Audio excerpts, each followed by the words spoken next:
Hello everyone and welcome back to the Unexplained Diaries. Here on this channel I share real-life encounters with beings from beyond the skies to help you unwind and drift off to sleep. Before we dive in, I would love to hear from you. Leave a comment and let me know where you're tuning in from. Now, find a comfortable spot, relax, and let's begin. I had left my car at the small trailhead outside Cedar Hollow around 9 in the morning. The air was damp, the kind of heavy humidity that made your shirt stick to your back, and a thick fog hung low between the pines. I always liked hiking early in the day, when the forest was quiet before the weekend crowds showed up. My boots crunched against the soft mud as I followed the narrow trail up the ridge, and I was thinking about nothing at all except how nice it was to be alone for a while. It started out normal enough. The birds were calling in the distance, and every now and then I'd catch the glint of sun off a wet leaf. I paused to adjust my pack, and that's when I noticed something odd. There were footprints on the trail ahead of me. I didn't think much of it at first. Other hikers must have gone this way before me, but the prints were unusual. They weren't my size, or any size I recognized. They looked too long, narrow in a way that didn't make sense. I stared at them for a moment, squinting through the fog. The strange part was that they seemed to follow the trail exactly where mine would step. Step for step, the prints aligned with where my boots hit the mud. I shook my head, thinking maybe it was just coincidence. Maybe the trail was worn down in spots that made it look like prints. I told myself to stop imagining things and kept hiking. But then I noticed they didn't just appear ahead of me, they seemed to mirror me exactly. Every time I shifted my weight, there was a faint indentation in the mud where the next print would be, just before I stepped. I stopped, frozen, heart starting to pound. I looked around the trail, thinking maybe someone was hiding, playing a joke, but there was no one, just the fog and the smell of wet pine. I tried to shake it off and moved faster, glancing behind me out of habit. The prints were still there, stretching behind me, following me down the trail like they were being made in real time. I turned my head sharply, half expecting to see someone crouching in the bushes, but again, nothing. I could hear only my own breathing, my boots on the soft mud, and the occasional drip of water from the trees. I kept hiking, every step uneasy. The fog seemed thicker now, clinging to my arms and neck. I caught myself glancing over my shoulder more than I realized, and each time the prints were there, exactly aligned, exactly following.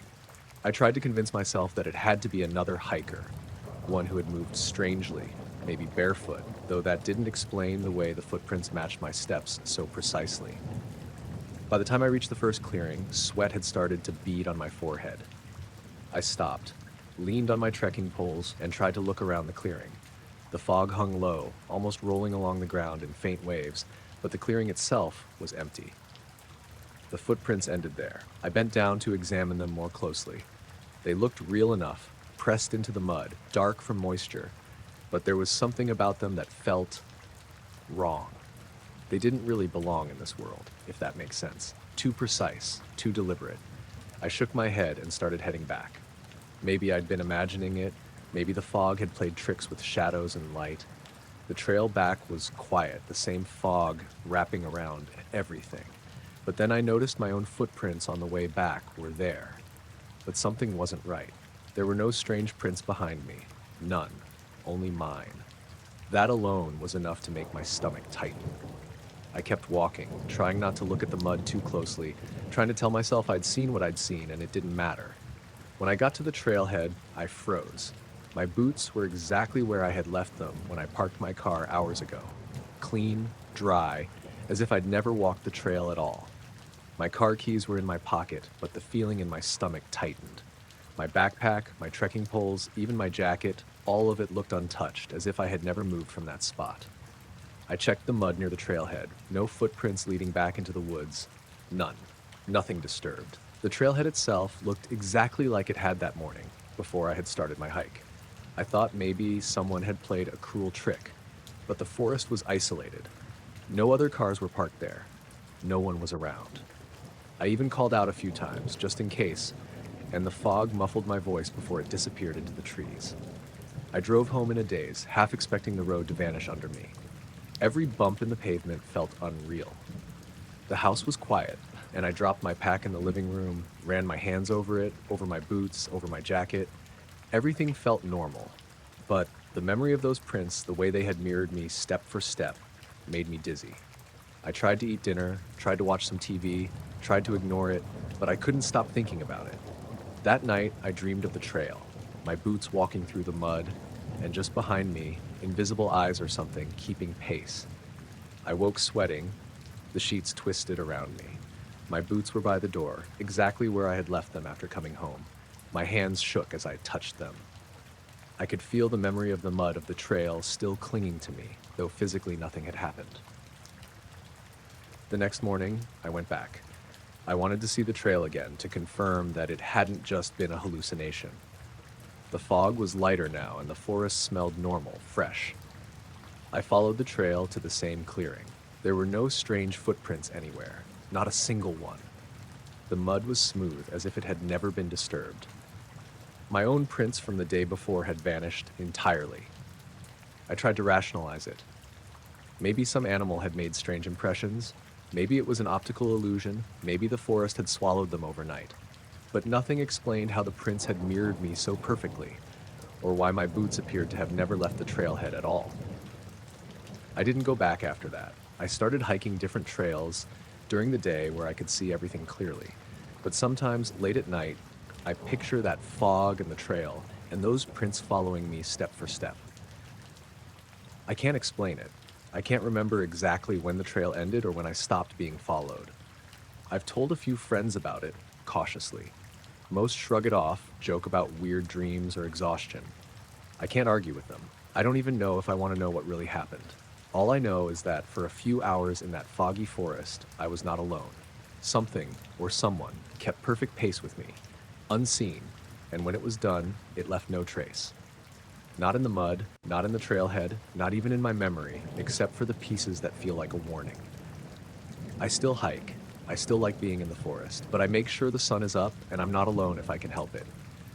And sometimes, when I close my eyes at night, I can still feel the weight of those invisible footsteps right behind me, keeping time, waiting.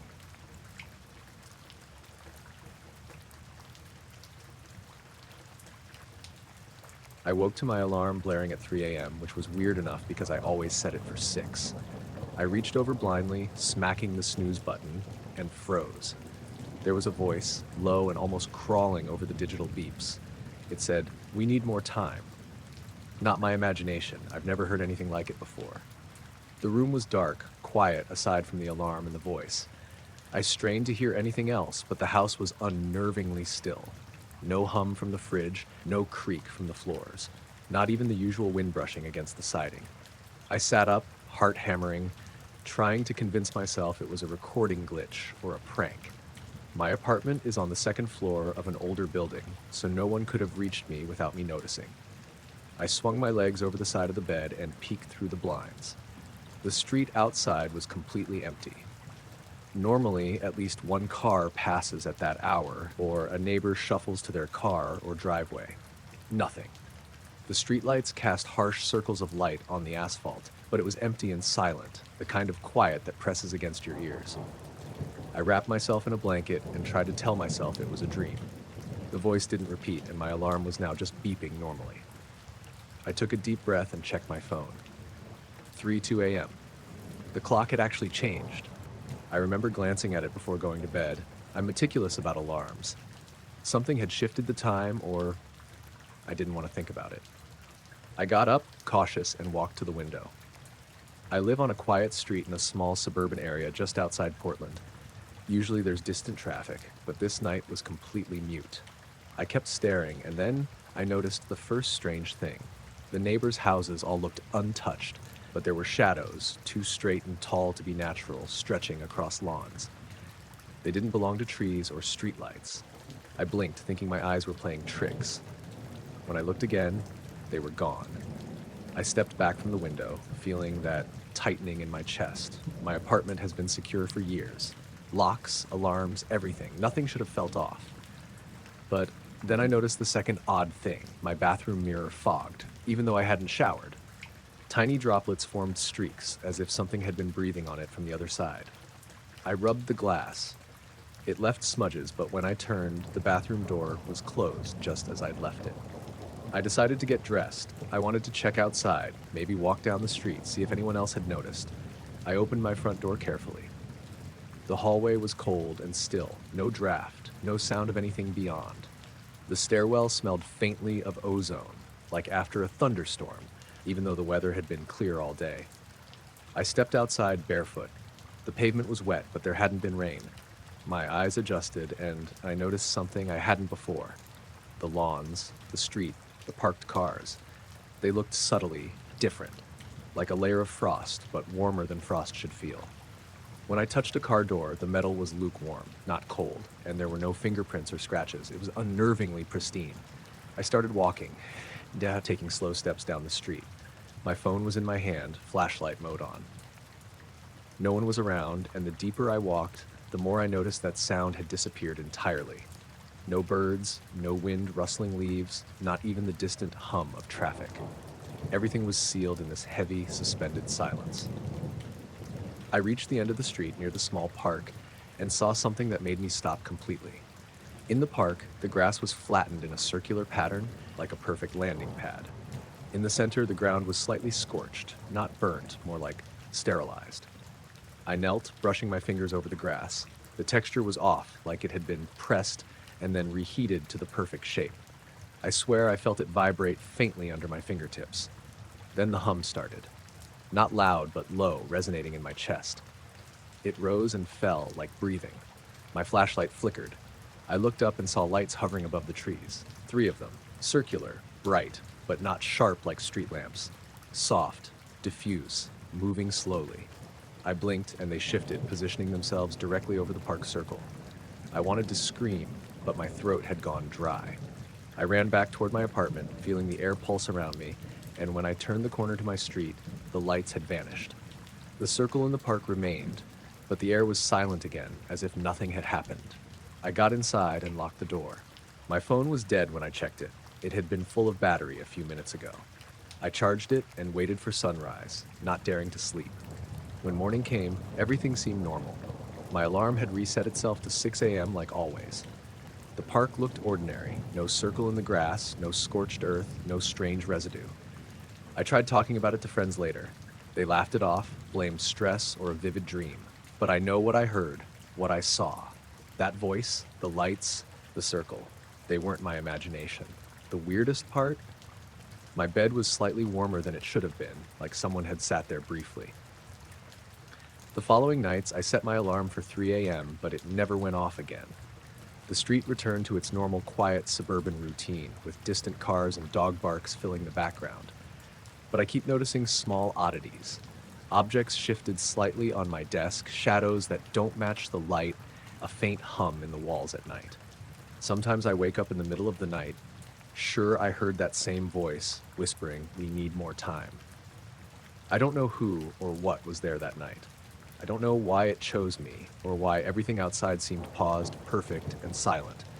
I only know that when I look at my alarm clock or step outside just before dawn, I feel watched, and I remember the circle, the lights, and that whisper. It's patient, waiting, and I can't shake the certainty that it will return.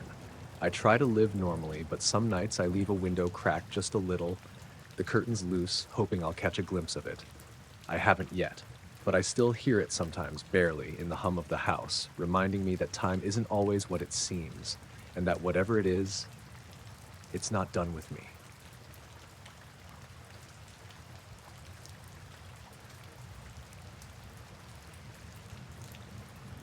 I woke up to the key lying on my nightstand again, exactly where it always showed up now, next to my phone, just out of reach. It wasn't there when I went to bed, I was sure of it. I stared at it for a long time, trying to remember if I had bought it or left it there myself, but I couldn't. The metal was cold and smooth. A standard brass key, nothing fancy, no markings except faint scratches that looked eerily like my own fingerprints.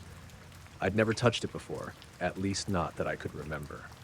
I lived alone in a small townhouse on the edge of Ashwood, a neighborhood that felt empty after dark. It had rained earlier, and the air smelled like wet asphalt. I reached for the key once, hesitated, then set it down. Something about it didn't feel right. My phone alarm buzzed, breaking the tension. This wasn't the first time it happened. It had started about a week ago. Every morning, I'd wake up and the key would be on the nightstand. Sometimes the scratches would be more pronounced, as if someone had pressed it in and out of their fingers deliberately. I tried to tell myself I was leaving it there subconsciously, that maybe I had a spare door key I didn't remember using. But I checked all my locks, my drawers, my closet. Nothing matched this key. It didn't fit any of my doors. The first night I noticed it, I had assumed it was a prank. Maybe my friend Liam thought it would be funny. I texted him the next day, dude, the key is back. What the hell? No response. I didn't press it. That was stupid, of course, because no one else could have entered my bedroom without leaving some sign, and my door was always locked. After a few nights, I started noticing other things. Tiny scratches on the hardwood floor like something had been dragged across it. Sometimes faint smells. Ozone, like electricity or a metallic tang. I chalked it up to stress. Work had been insane. My shifts at the lab stretching late. The rain tapping against the windows while I tried to fall asleep. But the key, the scratches, the smells, they kept repeating. One night, I decided to stay awake. I had set up a small lamp on the nightstand, hoping to catch whoever or whatever was leaving the key. I sat in bed, pretending to sleep, my eyes half closed. Around 2:14 a.m., I saw it, a shadow moving in the corner of the room, pale and featureless like a smear of light. I froze. My breath caught. The shadow didn't walk, it glided, and when it reached the nightstand, the key was there. It dropped it down gently, almost like placing it, and then the shadow was gone. The clock didn't move. No noise, no hum, nothing. I waited until sunrise before I dared to move. I checked the footage from my security camera aimed at the bedroom door, but the recording only showed static, then a single frame of the room, empty, time-stamped 3 minutes earlier than it should have been. I tried to call someone, anyone, but no one could explain it. My phone worked fine, and no one had been in the house. The next night, the key reappeared again. I examined the scratches more closely this time, using a magnifying glass. They weren't random. They followed the curves of my fingerprints exactly. That meant either I had done it without knowing, or something had copied me perfectly. The idea of someone or something watching me, knowing me that intimately, made my skin crawl. I started leaving notes, little post-its next to the key. Who are you? Stop leaving this here. I see you. I woke up each morning expecting an answer. Nothing. The key just sat there, the same scratches, no change. A few nights later, I was reading in bed when the lights dimmed. Not a flicker, but the whole room seemed to dim evenly. The air got colder and the metallic smell returned, stronger this time. The key lifted slightly off the nightstand, hovered for a second, and then slid toward the edge, stopping as if it had hit an invisible hand. I reached for it. My fingers brushed the metal, and a strange tingling shot up my arm. Not painful, just wrong. The room seemed to hum quietly, vibrating against my chest. Then, as suddenly as it started, it stopped. The key was back on the nightstand. I tried to leave the house, drive somewhere, escape, but it was like the key anchored me in place. No matter what I did, I returned to the townhouse. Sometimes I would wake in the kitchen with the key on the counter, as if I had carried it there in my sleep. Other times, it was in the bathroom on the edge of the sink. My memory of these movements was blank. I kept a journal, writing down everything, the dates, times, weather, the smells, the scratches, the sensations. I began to notice patterns. The key never appeared during the day, always after midnight, always when the house was silent, and the scratches seemed to deepen after nights when I didn't wake up to see it. One night, I had a dream, or maybe a memory. I can't tell the difference. I was floating above my own body, the room below me dark except for the key glowing faintly on the nightstand. A figure stood in the corner, tall and thin, with limbs that bent at impossible angles. Its face was blank. It reached toward the key, and my body obeyed, though I was only watching. When it picked up the key, I felt a pressure in my chest, a sense that I had no choice. I woke up sweating, the key on the nightstand, scratches more pronounced than ever. I tried ignoring it. I locked the key in a box, put it in a drawer, taped the drawer shut. I left for work the next morning, thinking maybe a little distance would help. When I returned that night, the drawer was open. The key sat on top of it, scratches faintly visible in the dim light. I began leaving cameras in the room every night, hoping to capture it. Motion sensors, infrared, audio, nothing. The footage would either be corrupted, silent, or show the room empty. Yet the key always appeared, always with those faint, impossible scratches. I talked to a locksmith once, casually, about the key. "Looks normal," he said. "Brass, standard cut, nothing unusual." I asked if a key could copy fingerprints. He looked at me like I was insane. No, not possible. And yet there they were. I don't know what it means. I don't know why the key is here, why it knows me, why it's always coming back. Sometimes I hear faint whispers at night, so low I can barely make them out, just the hiss of air over metal, maybe words, maybe nothing. "Don't fight them," I think I hear. Or maybe I'm imagining it. I've thought about leaving, moving across the country, but the key always comes back. It's like it knows where I am, where I sleep, how I move.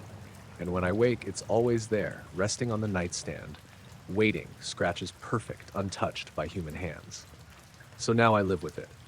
I set up more cameras, more sensors, I write everything down. I check the key every night, study the scratches, wonder if I'm being watched, if I'm being measured. Every night I fall asleep with the key beside me, knowing it will be there when I wake, knowing that I will never understand how or why or who is leaving it.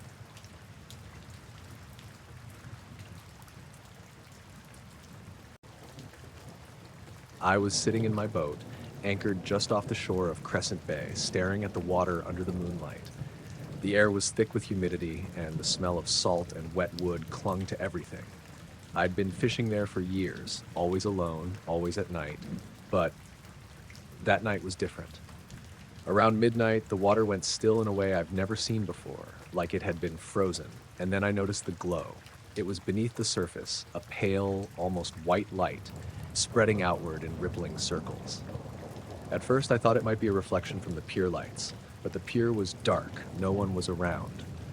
The glow pulsed gently at first, then faster, like it was breathing. I leaned over the side of the boat, squinting to see what could be making it. My line was forgotten, bobbing in the water. I dropped a hand into the water, almost instinctively, and the glow shifted. It seemed to follow my fingers, rippling beneath the surface. I pulled my hand back quickly, heart pounding. I'd fished in these waters my whole life, seen things moving beneath the waves, fish, currents, bioluminescence, but nothing like this. It was wrong. Too steady, too bright, too alive. I picked up my flashlight and shone it across the water, but the light barely reached the surface, and the glow seemed unaffected. I started moving the boat toward it, just a few meters at first, keeping the motor low.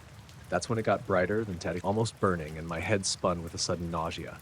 My vision blurred, and the air in my lungs felt thick, like breathing underwater. The last thing I remember clearly before it hit me was the water pulling at the boat.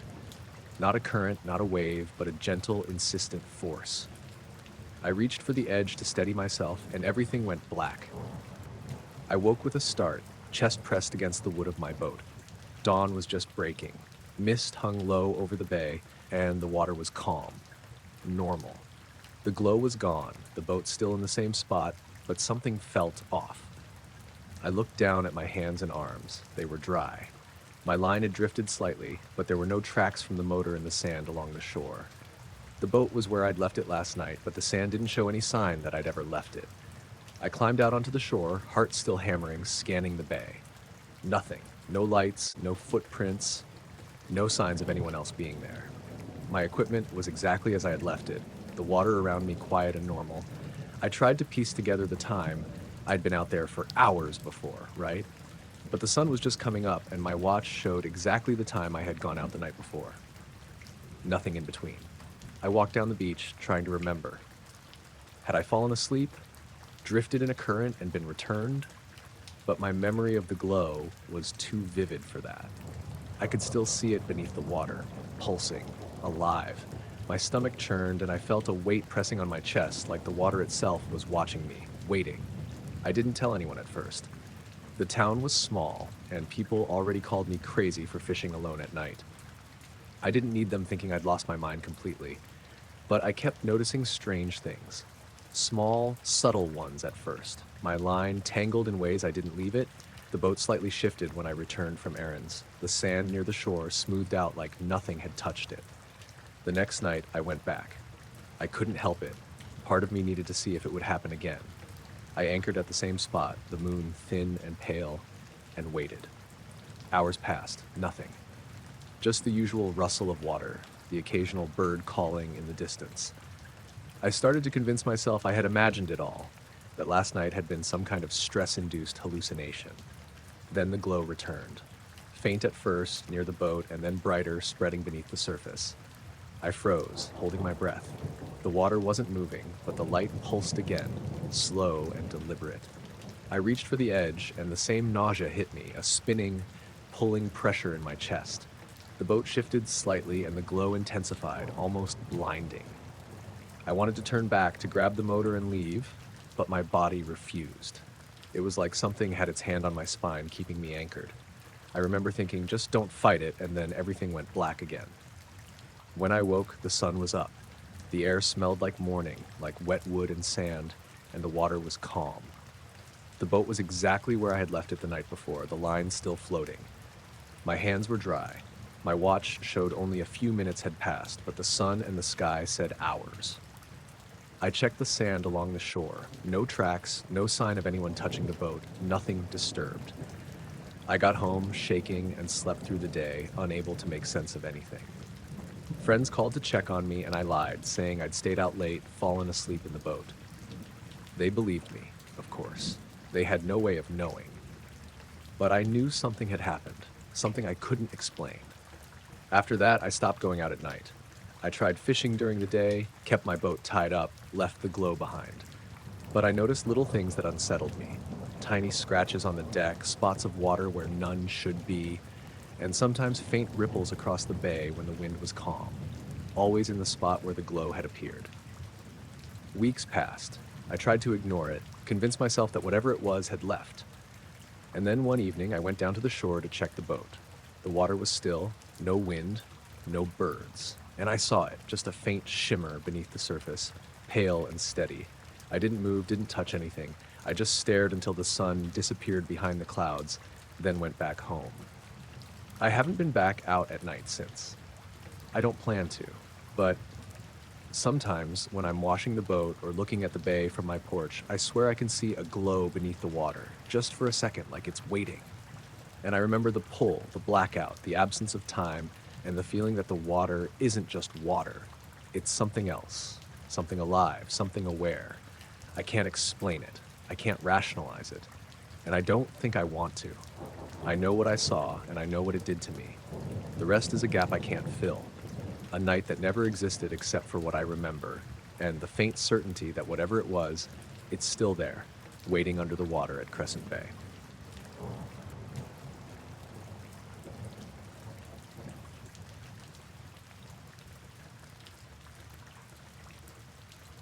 I got home from work late that Thursday, the sky over Portland a dull gray with drizzle slicking the streets. The neighborhood was quiet, nothing out of the ordinary, the kind of evening where you feel like the whole world is paused. I walked to my mailbox, keys in hand, ready to toss the bills and junk into the recycling bin. But when I opened it, I froze. There were maybe 20 letters stuffed inside, all handwritten in my own cursive.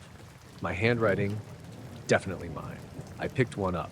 The postmark was for a date 3 weeks from now. I blinked, thinking maybe someone was playing a prank. My name was on the envelope, the same exact style I'd use if I'd written it myself. I turned it over, slowly sliding the flap open. The letter started with my name, Anna, and then it described my evening from last night, down to the exact details I had no memory of. How I poured myself a glass of water at 9:47 p.m., how I absent-mindedly tapped my foot on the carpet while watching a rerun of a show I don't even like, how I checked the locks 3 times before going to bed. I felt my stomach twist. I remembered none of it. I dropped the letter back in the mailbox, heart hammering. Maybe I'd misplaced a diary, or someone had been keeping notes. But that didn't make sense. The handwriting was exactly mine. I shook my head, told myself it was a weird trick, maybe a prank from a friend with a talent for forgery. But the dates kept catching me. Future dates, some months ahead, some a year from now. I carried the letters inside, setting them on the kitchen counter. I ran cold water over my hands, trying to ground myself, trying to pretend I wasn't losing my mind. I opened another envelope, curious despite the fear curling in my chest. This one described me leaving my apartment at 7:02 a.m., checking my reflection in the elevator mirror, and almost dropping my coffee mug. Details I couldn't possibly know if I hadn't done them, and yet I had zero memory of it. I spent the next hour going through the letters, and a pattern started to emerge. Every letter described actions from the nights before, things I had done in the dark, things I had no conscious recollection of. Sometimes the letters described movements so minor I didn't think anyone would notice, yet they were precise. Sitting on the couch, standing in front of the stove, pacing in the hallway, I decided to set a camera in the living room, one of those motion-detecting security cameras, hoping to catch what was going on. That night, I tried to stay awake, pacing, watching, but I didn't hear anything. I didn't see anything unusual on the monitor. At some point, I must have dozed off because the next morning the camera showed a bright flash, a distortion in the footage I couldn't explain, and a timestamp that jumped ahead by almost 3 hours. I had no memory of that time at all. The next batch of letters arrived the following morning. Same deal, my handwriting, future dates. I hesitated before opening them, my hands trembling. One described me leaving my apartment at 2 a.m., walking down the street to the small park nearby, staring at the empty fountain and touching the fountain's edge. I had no recollection of leaving my apartment. I checked the locks again. Nothing was disturbed. My apartment was exactly as I had left it. I thought about calling someone. But who would believe this? The police? Friends? Anyone would think I was either insane or lying. I didn't call anyone. I just kept reading, kept watching, trying to catch a pattern, trying to find a mistake in the letters. There wasn't one. Every detail matched perfectly with the subtle changes I noticed around my apartment each morning. Milk left out, the window slightly ajar, my phone not on the charger. One night, I couldn't sleep. I sat in the living room, the letters spread around me like a weird, twisted board game. The clock read 1:33 a.m., and I started noticing a faint light pulsing through the blinds. I didn't see it outside, but the room glowed in sharp intervals like it was coming from above. I tried to convince myself it was a reflection from the streetlights, but the pattern was too rhythmic, too precise. My heart was thumping. I grabbed the letters that described the night I was awake now. One in particular predicted exactly what was happening. The light will appear in the living room, pulse softly, and Anna will feel a tingling along her arms. She will not scream or resist. My arms were already tingling, low, strange, like pins pricking beneath my skin. I froze. I remember a sudden weightlessness, like being pulled upward without being lifted. The letters had said nothing about movement, but I felt it, a slow, unnatural levitation toward the ceiling. The light pulsed stronger, warming my skin but not burning. I could see the edges of the room warp, stretch, as if gravity itself was bending. My pulse raced, but I couldn't make a sound. I couldn't move. The letters had been precise, but nothing could have prepared me for the physical sensation, the surreal, creeping, alien logic of it. The next thing I remember, I was back on the couch, letters scattered around me. The clock read 4:18 a.m., but the sun was barely peeking over the horizon. I had no memory of the 3 hours in between. My arms tingled with faint red marks in a grid pattern, small, neat, geometric, like I had pressed my hands against some kind of stencil. I checked the letters. One had a postmark of the previous night's date, and when I opened it, it described exactly what had just happened. The levitation, the tingling, the marks. I tried to leave the apartment the next morning. I wanted normal, wanted to drive somewhere, anything to escape the sense of being monitored. But the letters kept arriving, slipping into the mailbox as if no time had passed. The next letter described me taking a shower at 10:07 a.m., brushing my hair in the mirror, getting dressed. I hadn't done any of that yet, and I could feel the edges of my sanity fraying. I began documenting everything. The letters, the times, the tiny changes in my apartment. Each letter arrived exactly as predicted, every one of them showing me moments of my own life I couldn't recall. I've tried sleeping in different rooms, leaving the apartment doors open, even staying at friends' houses. Nothing stops them. The letters always find their way. I don't understand what's happening. I don't know who or what is sending them, or why my own handwriting is used. I don't know how someone could predict actions I have no memory of performing. Sometimes late at night, I hear the faintest whisper, almost like a voice carried on the wind, Anna. But when I go to the window, there's nothing. I live my life in the small routines I can control. I've stopped trusting my memory entirely, stopped trusting what I see or feel. The letters have changed my perception of time, of myself. Every morning, I check my mailbox with dread, every envelope a small, sharp reminder that I am not fully in control. And yet, I still have to live. I make coffee, go to work, pay the bills, I smile at strangers, I carry on. But the letters are always there, waiting, predicting, recording. I can't fight it, and I don't know what will happen if I try. All I know is that one night, it will be more than letters, and I'll have no idea what part of my life belongs to me anymore.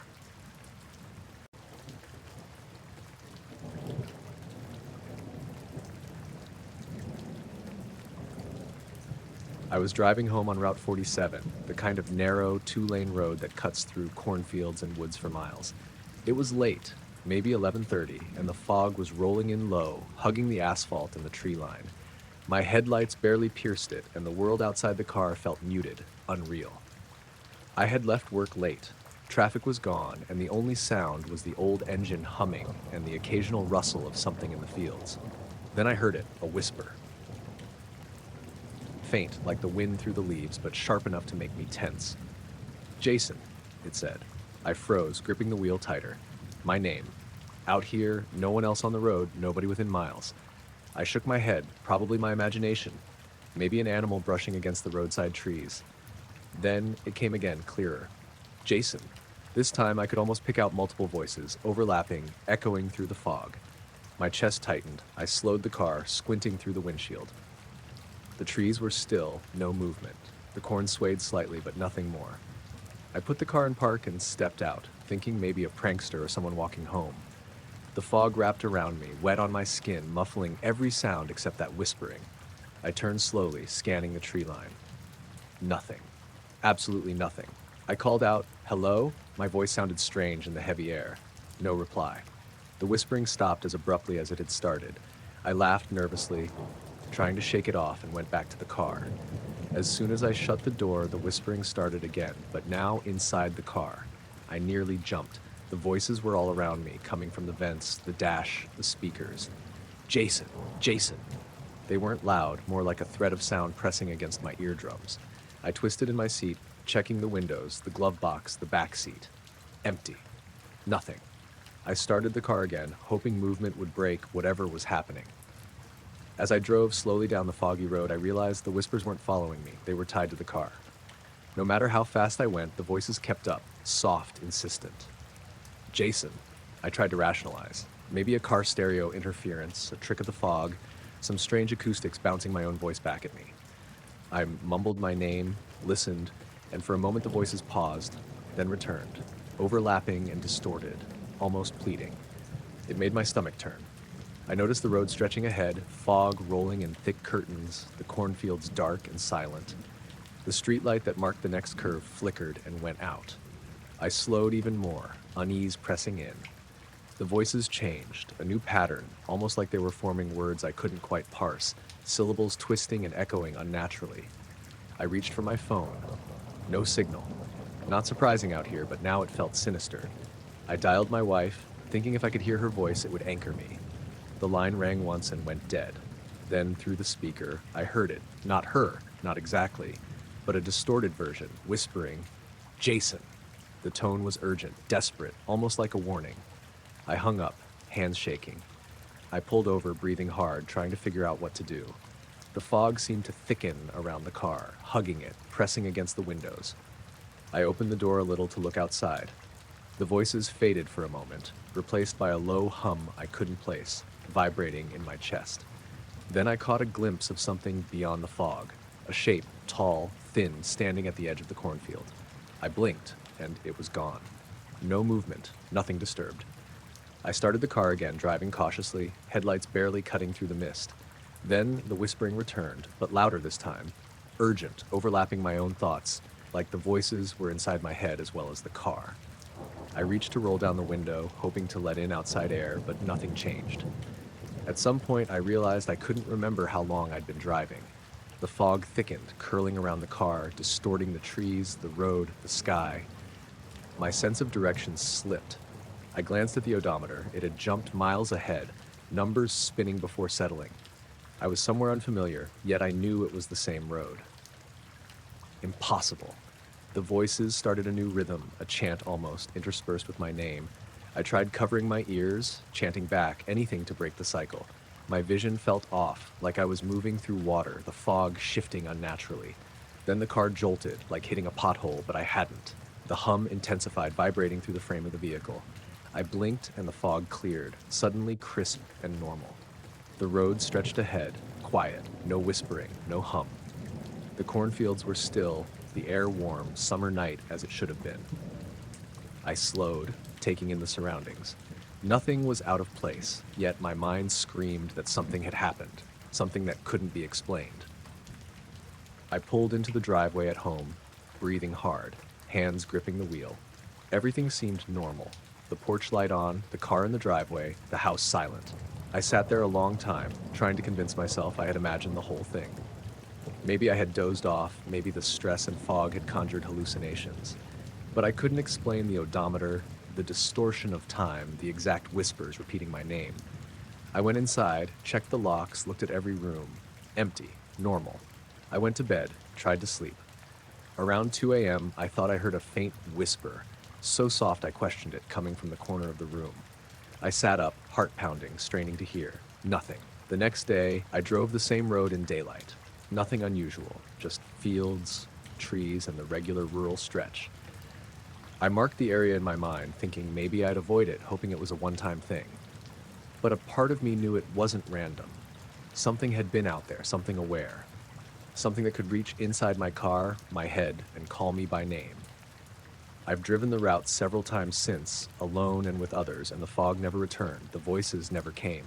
I tell myself it was a hallucination, a stress-induced event, but I can't shake the feeling that whatever it was, it's still there, waiting in the trees, listening for me to drive that lonely road again. Every night when I close my eyes, I swear I hear the faintest whisper of my name, just on the edge of hearing.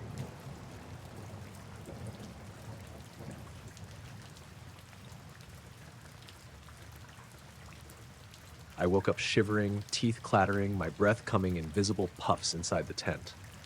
I'm not exaggerating when I say the inside of the tent was coated in frost, thin but solid across the fabric and on the sleeping bag where I had been lying. The zipper handle had a layer of ice, and when I reached for my water bottle, it was frozen solid. I rubbed my arms, muttering to myself, trying to convince my brain this was a dream or some freak midsummer frost phenomenon. I was in July. I had triple-checked the calendar the night before. July. I fumbled for my watch. It was a cheap digital thing, nothing fancy, but it always kept accurate time. The display read 12:17 a.m. I frowned. I remembered crawling into the tent around 11:45 p.m. At most, maybe an hour of sleep. That should have been fine, right? Except the watch indicated I'd only been unconscious for 15 minutes. 15 minutes. I shook my head. My stomach twisted. That was impossible. I had the memory of falling asleep, the cool night air, the distant sound of crickets. I remembered the weight of my sleeping bag and the way the ground beneath me felt hard but familiar. 15 minutes didn't match any of that. I unzipped the tent cautiously. The air hit me like a wall, dry and freezing. My boots were half buried in a thin crust of frost. I glanced around the campsite. The small clearing where I'd set up my tent was covered in a light dusting of snow and ice. The surrounding trees were rimed with frost along the branches, and the puddle I had been using to rinse my gear was frozen solid. It didn't make sense. I live in Michigan. This wasn't unusual in February. But July? Midsummer? The sun had set maybe an hour before, and it had been a normal warm evening. I had felt the humidity clinging to my skin when I hiked in. I walked a few steps outside the tent, crunching the frost under my boots. The whole area was undisturbed, like no one had walked through it, but it was coated in ice. Every twig, every patch of moss. I tried to rationalize. Maybe I had passed out, hallucinated, or some freak weather pattern had moved in incredibly fast. I scanned the sky. No clouds. The stars were out, normal summer constellations, nothing obscured. Not a single gust of wind. I noticed the smell first. There was a faint metallic scent in the air, almost like ozone. I pinched my nose and looked back at the tent. The frost shimmered slightly, like it was catching light differently than normal ice. I knelt down, touched it. My fingers stuck for a second, then I pulled back. It wasn't melting. I touched the patch of moss near the tent. It was cold as ice. Not dew cold, not damp cold, but frozen solid. I stepped back and tried to reconstruct what had happened. I remembered hiking to the clearing, setting up the tent, making a small fire, roasting a couple of marshmallows. Then I had crawled inside, zipped the door, and settled in. I could recall the details of brushing off leaves and the way the nylon crinkled under my hands. Then, nothing. I checked my watch again. 15 minutes had passed. I squinted at the numbers. I pressed the buttons. Time kept moving normally from that point, but it didn't retroactively explain the missing hour or so. I tried to see if the frost had an origin point, if maybe a pocket of cold air had come through, but everything was uniform. No vent, no frozen stream, nothing that could explain it. I backed up slowly, scanning the tree line. Shadows stretched oddly in the moonlight. The air vibrated faintly, almost like a hum beneath the frost. Just enough to make the hair on the back of my neck stand up. I told myself it was the cold, my nerves. Maybe it was, but there was a weight to it, a subtle pressure in my chest, like the forest itself had noticed me. I remembered the sound first, a faint whirring, low and rhythmic, barely audible at first. I froze. It came from above. I glanced up at the stars. At first I thought it was the wind, but there was no wind. Nothing moved, no branches swayed, no rustle of animals. The hum intensified, almost imperceptibly, and then it stopped abruptly. I noticed a faint glow in the air just beyond the tree line, soft and diffuse, like someone had suspended a lantern in the fog. But there was no fog. It was shimmering, pulsating slightly. I wanted to call out, to scream, but my throat felt tight. The glow shifted, just slightly, and then I blinked. When I opened my eyes, it was gone. The forest was silent again, the frost still solid around my boots. I told myself to move, to leave. I packed up the tent quickly, boots crunching over frozen moss, my gloves sticking to the frost. Every sound seemed muted and every shadow felt heavy. I tried to retrace my steps from earlier, but the path seemed subtly wrong. Trees and rocks shifted slightly from where I remembered them. After what felt like hours, but was probably 10 minutes, I made it back to the trailhead where I had parked my car. The gravel crunch under my feet was normal, and the night smelled like summer again, humid and alive. My watch, now ticking normally, said 12:45 a.m., about 30 minutes after I had woken in the tent, though in reality I had no memory of traveling the half-mile trail in the ice. I drove home slowly, gripping the steering wheel tightly, glancing at the forest in the rearview mirror. Nothing followed. No strange lights, no glow, no hum. Just the regular hum of the engine and the ordinary world returning around me. I turned off at my driveway and parked, staring at the house. Everything seemed normal, except my hands were still cold and numb, my skin tingling in a way that felt unnatural. Inside, I checked my watch again. Time had marched forward, as it should, but the gap remained. 15 minutes of sleep, an hour of missing experience, frost and ice in midsummer. I ran warm water over my hands and rubbed them, watching steam curl into the air. My bedroom smelled normal, the house quiet, everything as it had been before the trip. I haven't gone back to that campsite. I've thought about it constantly since then. Every clear night, I look at the stars, wondering if whatever happened above that clearing was still out there, waiting. I can't explain it. I can't rationalize it. And I still wake sometimes, sweating, convinced I can hear a faint hum, feel the chill of frost that shouldn't exist in July, and wonder if I was gone for more than 15 minutes. Or if I wasn't gone at all, just somewhere else entirely.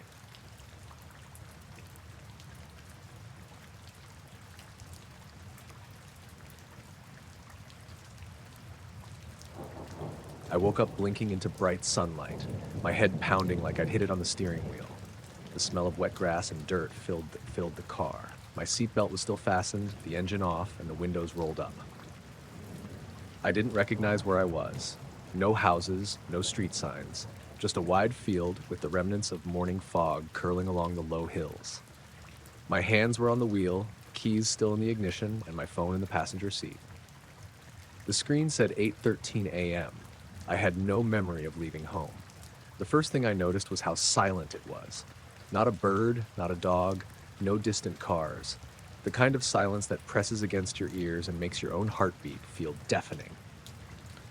I rubbed my temples, trying to pull my thoughts together, and that's when I noticed the van. It wasn't there.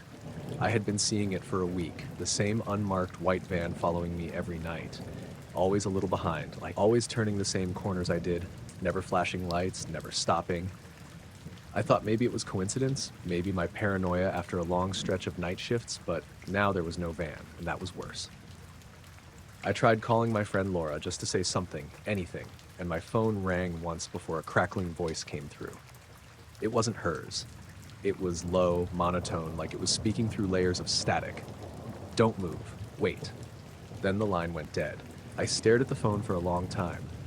My rational brain argued, maybe someone had hacked the line, maybe it was a prank. But my gut screamed otherwise. I climbed out of the car, careful not to step in the dew-heavy grass, and looked around. There were faint tire tracks in the mud, but they weren't my own. They led in a single line straight into the field, then vanished.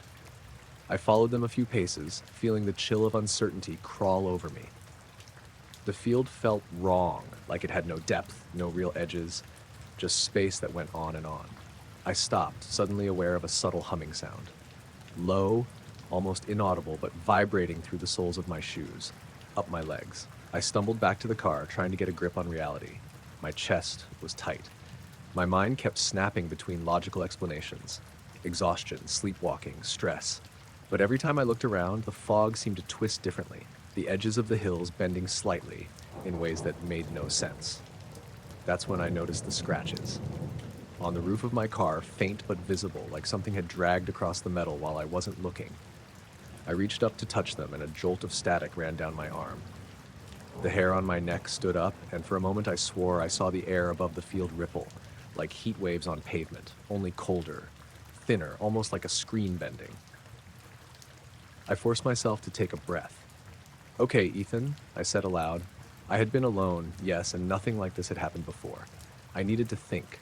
I tried to check my phone again, GPS, anything.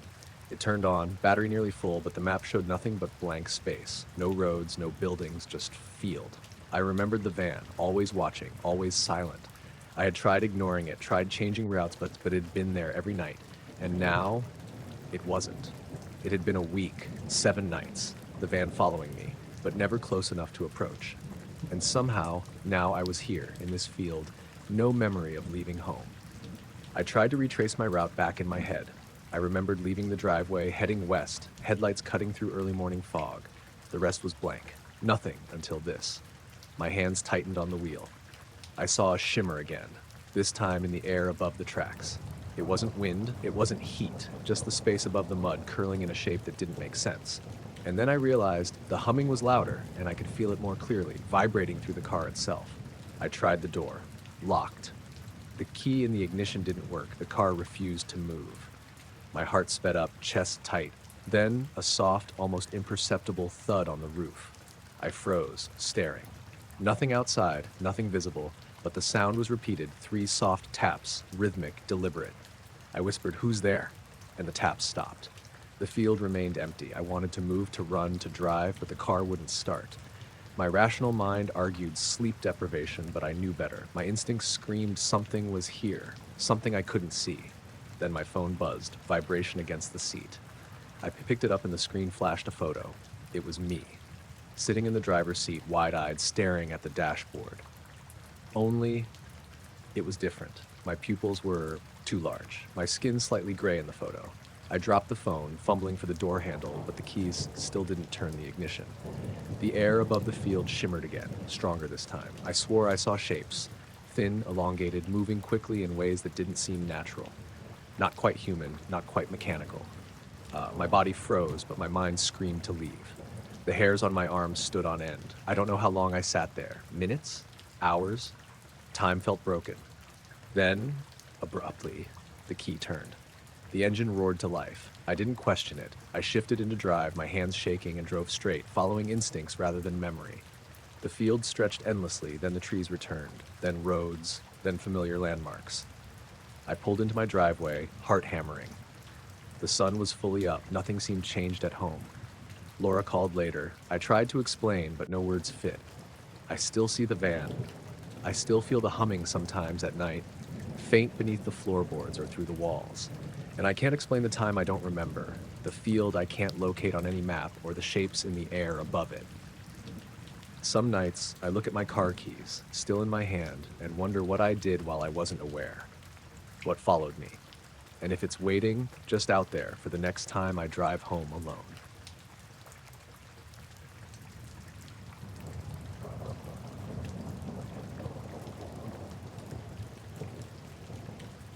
I was on the roof of my apartment building again, the small aluminum ladder groaning under my weight, pulling my telescope into position.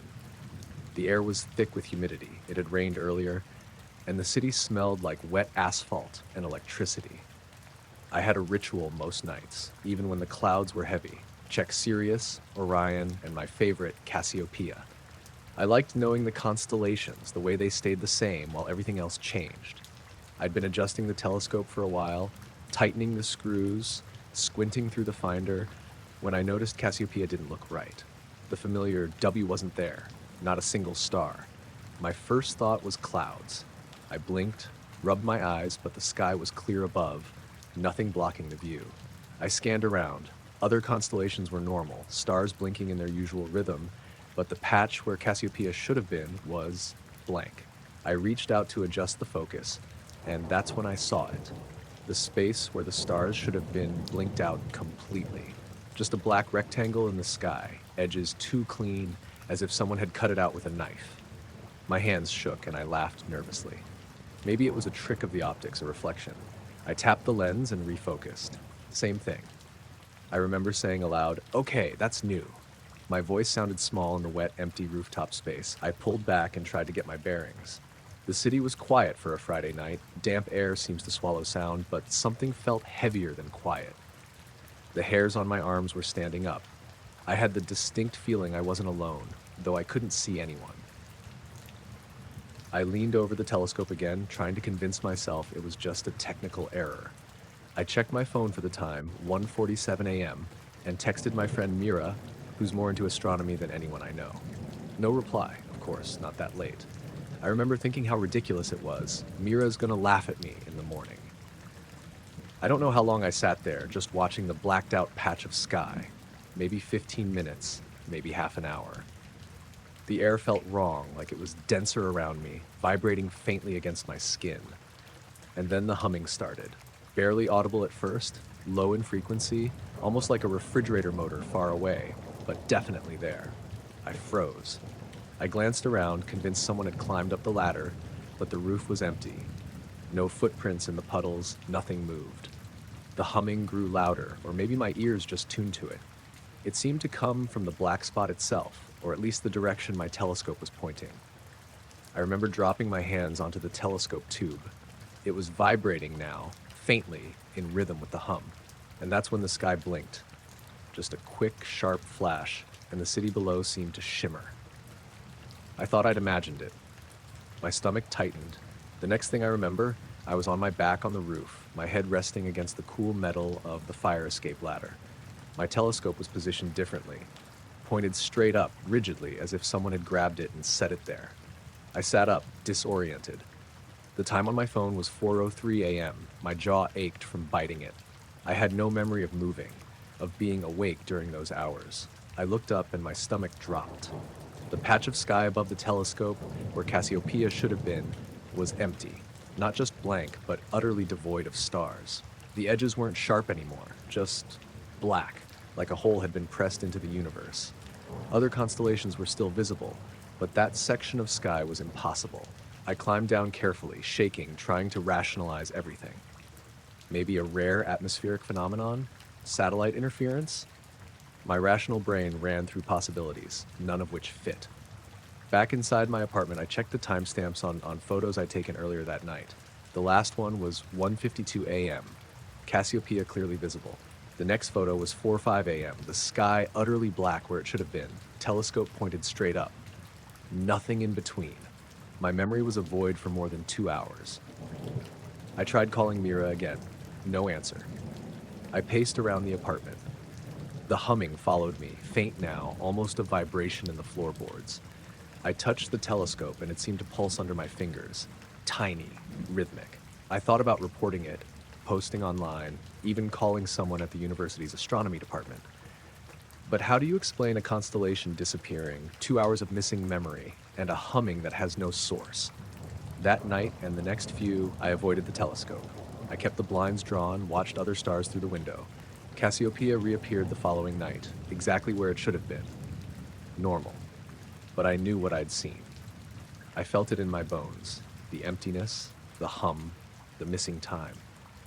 I don't know what happened those hours. I've replayed it over and over, trying to stitch together something tangible, but there's only the black patch, the vibration, and the memory gap. Sometimes, late at night, I swear I can hear that hum again, faint through the walls. And I look at the telescope, the way it tilts slightly off-center, and I wonder if it will happen again. I've avoided going to the roof alone since then, but the curiosity gnaws at me. I can't explain it, and maybe I never will. All I know is what I felt, the weight of something unseen, the pull of the sky, and the certainty that for a brief, terrifying moment, the universe blinked, and I blinked with it.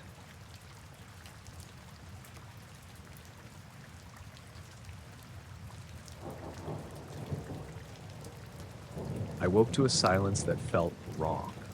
Not the usual forest quiet where you can still hear the creek trickle or the wind move through the pines, but a deep, pressed down kind of quiet. No birds, no squirrels, not even the faint hum of insects. I blinked against the gray dawn and tried to orient myself. My tent flap was open and the mist hung low between the trees, everything slick with overnight rain. My pack was still where I left it, but my sleeping bag was twisted around me in a way that suggested I hadn't curled up like normal. I shook my head, rubbed my eyes, and tried to shake off the weird feeling crawling over my skin. I reached for my compass to make sure I hadn't overshot the trailhead in the dark. The needle spun in frantic circles, ignoring north entirely. I frowned, dropped it, and picked it back up. Same thing. My stomach tightened. I had hiked solo this weekend to clear my head, not to get lost in some strange magnetic anomaly, but the compass had never done anything like this before. I started walking, hoping to find a familiar marker or trail sign, but the forest had changed. The underbrush looked the same, but the spacing of the trees felt off, like someone had rearranged the trunks overnight, subtle enough that it was almost unnoticeable, but enough to make me doubt my memory. After 20 minutes of walking, I checked my watch. It was 6:42 a.m. I thought I'd only been awake a few minutes, but my legs were damp and stiff, like I'd been moving for hours. Confused, I shook it off and kept going, trying to find the trail. Then I heard it. Or rather, I didn't. The silence was heavier than before, pressing in from all directions.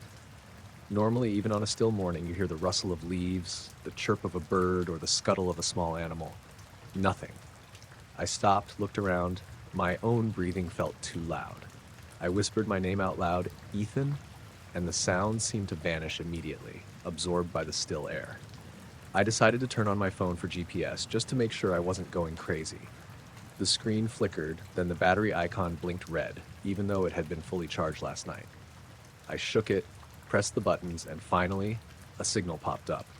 Except the map showed a straight patch of forest, no trail, no river, nothing recognizable. I tried retracing my steps back to the campsite, but everything looked the same. I could have sworn I'd walked toward the rising sun, but now the mist made it impossible to tell direction. I muttered curses under my breath, frustration mixing with panic.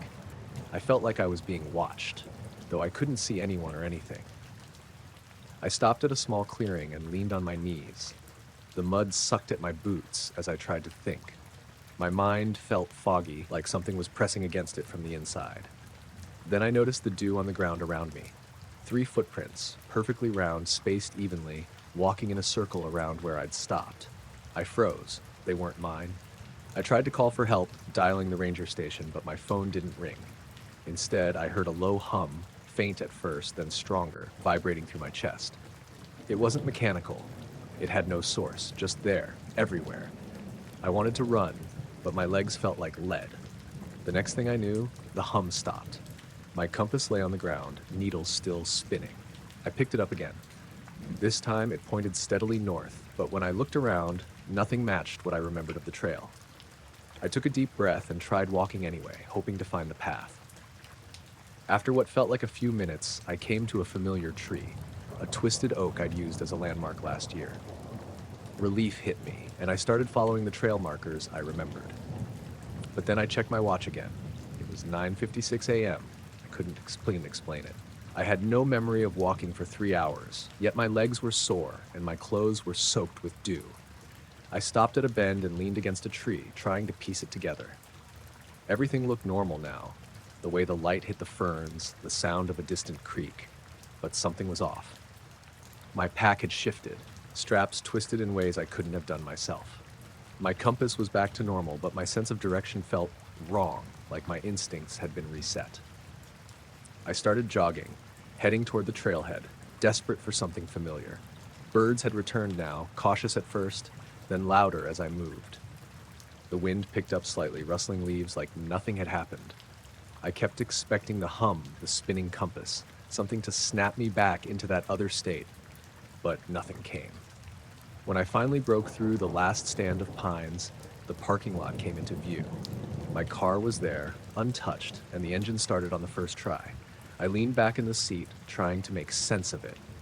The memory gap was frightening. I could recall packing my bag, setting up camp, and then nothing until I woke on the trail hours later. I drove home slowly, glancing at the trees and the roadside, half expecting to see something follow me. My skin crawled with every shadow that moved against the dawn. At home, I locked the doors and sat on the couch, trying to write down everything I remembered. Even now, days later, I notice small things that don't make sense. My socks were damp and dirty, but I don't remember stepping in mud. My boots had scuffs I don't recall getting. And sometimes at night, I hear a faint hum through the walls. Not loud enough to pinpoint, but enough to make my chest tighten. I've hiked that forest dozens of times, and I've never seen anything like it. I try to tell myself it was disorientation, stress, or sleepwalking, but the footprints, the compass, the time gap, they don't fit. I keep thinking about the silence, how the forest stopped entirely, and how I wasn't alone in that quiet. I haven't gone back yet. Part of me wants to prove it was all in my head. But another part knows that the forest is different now, and that whatever it was that made everything stop isn't done with me. I keep my compass on the nightstand, spinning or not, just to remind myself to watch, just in case. And I keep thinking about those 3 hours I can't remember, about the footprints, about the way my mind went blank like someone else had borrowed it. I don't know what happened, and I may never understand, but I know the forest remembers, and I think it'll be waiting if I go back.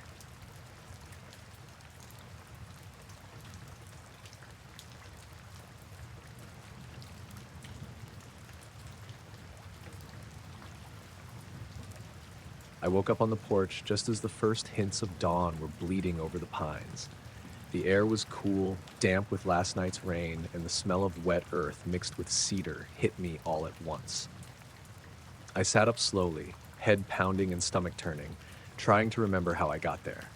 My legs were tangled in the doormat, my jacket was twisted around me, and in the gray light, I noticed a scrap of paper stuck to my forearm with a smear of what looked like dried sap or something sticky. I peeled it off carefully and stared at it. The handwriting was mine. Well, it looked exactly like mine, loopy, uneven, as if I'd scribbled it in a rush. The words made my chest seize. Don't fight them next time. I swallowed hard and shook my head. My porch was quiet except for the occasional drip from the roof gutter. Nothing seemed out of place. I tried to remember what had happened the night before, but everything was patchy, like torn bits of film. Leaving the hardware store after picking up some rope and nails for a project, stopping at the gas station, the neon buzzing too bright and too loud. And then, nothing. I got up slowly, shivering, and rubbed at my eyes. My truck was in the driveway, keys in the ignition, but the engine was cold. I hadn't driven home. I remembered walking, maybe, or had I been carried? My mind felt thick, like wading through syrup. I went inside, trying to find something normal. My apartment smelled faintly of coffee from the morning before. On the counter, my phone was charging. The screen lit up when I grabbed it, 3:17 a.m., flashing across it in bright blue digits. That couldn't be right. I could have sworn I'd gone to bed after midnight. I checked my call log and messages. Everything from the previous evening was gone. Except for one thing, a recording file labeled Voice Memo 1. I tapped it, and my own voice came through, uneven, whispering, "Don't fight them next time." Not just saying it, it sounded like it was pressed directly into my ear, distorted, hollow, but unmistakably mine. I froze, holding the phone as the hairs on my arms stood up. I tried to tell myself it was sleepwalking, some trick my brain had played. But then I noticed the scratches on my forearm, small, shallow, almost like pinpricks in a pattern I didn't recognize. They weren't there yesterday. I went to the kitchen and poured some coffee, hands shaking. I turned on the radio. Static at first, then a low hum, then a whisper underneath, almost conversational, overlapping with the DJ's voice. I couldn't make out what it said, just one word repeating in rhythm with the static. Next. I spent the morning trying to rationalize. Maybe someone had broken in, maybe I'd blacked out, like maybe it was a prank. But everything was exactly where I'd left it, nothing stolen, no signs of forced entry. And the piece of paper, I hadn't written it. At least, not consciously. The afternoon passed in a daze. I tried going for a walk to clear my head. The streets were quiet, no one around, even though it was still early for a Saturday. The air was thick with humidity, the kind that makes your skin sticky and your chest feel tight. I kept looking over my shoulder, half expecting someone or something to be there. That night I stayed inside. The lights were on in every room. I made myself eat dinner but couldn't touch the coffee. Around 11, I heard a sound from outside, soft, almost like a rustling in the bushes. I froze, straining to hear. The sound was deliberate, rhythmic, almost like steps, but no shoes, no crunching leaves. Just movement, smooth and controlled. I peered through the blinds. Nothing. Only shadows stretched across the porch in the lamplight. I shook my head and laughed nervously, telling myself I was imagining things. Around 2 a.m. I woke to a faint glow through the blinds. Outside in the driveway, there was a light hovering above the ground. Pale blue, soft at first, but intense enough to cast my truck's shadow sharply against the garage door. It wasn't moving like a flashlight. It was floating, perfectly still. I rubbed my eyes, telling myself I was dreaming. When I looked again, the light was closer, almost directly over the porch. I could feel heat from it, even through the glass, though it wasn't a warm light. There was a pressure in my chest, like the air itself was denser, harder to breathe. I backed away, but my feet felt heavy, sluggish. Then a sound, low and almost musical, like a hum vibrating through the floor, through my bones. It was soft but unmistakable. The kind of sound that makes your stomach twist and your hair stand on end at the same time. I don't remember walking outside, but I was on the porch in seconds, standing under the glow. The light pulsed gently, and I felt weightless. Not like I was flying, but like the ground wasn't holding me down entirely. I wanted to run. My body wanted to fight, to step away, but I couldn't. Then, faintly at first, a voice. It wasn't words exactly, more like a thought pressed into my mind, clear and chilling. Don't fight. Next time. Everything went white for a moment. I felt myself lifted, not violently, but effortlessly, as though gravity had lost interest in me. I could hear my own breathing in my ears, loud and ragged, but my body didn't feel like mine. I woke on the porch hours later, the paper stuck to my arm, sun barely creeping through the trees. Nothing else had changed. No footprints in the yard, no signs of anything landing, no evidence of what had happened. My phone had powered down and turned back on, the memo still there, the writing on the paper fresh. I've tried to explain it to friends. They joke about sleepwalking, stress, too much coffee. I can't convince anyone. I've checked myself for injuries. Everything else is normal, except me. I feel off. Like a part of me isn't fully here, like a memory is missing. I keep the paper in a drawer now, folded carefully, not wanting to throw it away, not wanting to touch it too much. I don't leave the porch light off at night anymore. I avoid the driveway, the yard, the woods beyond. I still hear the hum sometimes, low, distant, like a door left open somewhere. I feel the pressure in my chest when it comes, and I know it's them. I don't know why, or what they want, or how I came back so easily when others might not. But the paper haunts me. Every night, I wonder what would have happened if I hadn't listened, if I had fought. I keep thinking about going outside, about trying to face it, figure it out, but I never do. I don't want to test the warning. I just live with it. I just wait, and I try not to think about what next time might mean.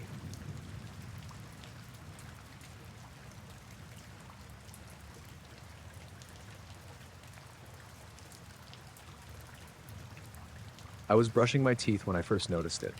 Nothing dramatic, just standing there in front of the mirror, half awake, watching myself go through the motions like I always did before work. I wasn't even really looking closely, just zoning out the way you do sometimes. But then, I caught it. My reflection blinked, and I didn't. At first, I thought I just missed my own blink, that maybe I'd closed my eyes without realizing. But the timing was wrong. I'd been staring straight ahead, eyes open, toothpaste foaming in my mouth. Then the face in the mirror closed its eyes, slow and deliberate, and opened them again. My body didn't move. I spit into the sink and leaned forward, squinting at the glass. My reflection stared back. Same messy bun, same gray t-shirt, same dark circles under the eyes. Everything looked normal. I shook my head and muttered to myself, blaming it on being tired. I'd been pulling double shifts at the pharmacy back, and it was catching up to me. I finished up, rinsed, turned off the light, and went to bed. That night, I dreamed about being in the bathroom again, only it wasn't quite the same bathroom. The layout was right, but the lighting was off, like the bulbs were flickering. And the mirror was huge, bigger than it should have been, stretching from the sink all the way up to the ceiling. I remember standing in front of it and realizing my reflection wasn't moving. It just stood there, staring. Then it raised a hand slowly and pressed it against the glass, palm flat. When I tried to back away, I couldn't.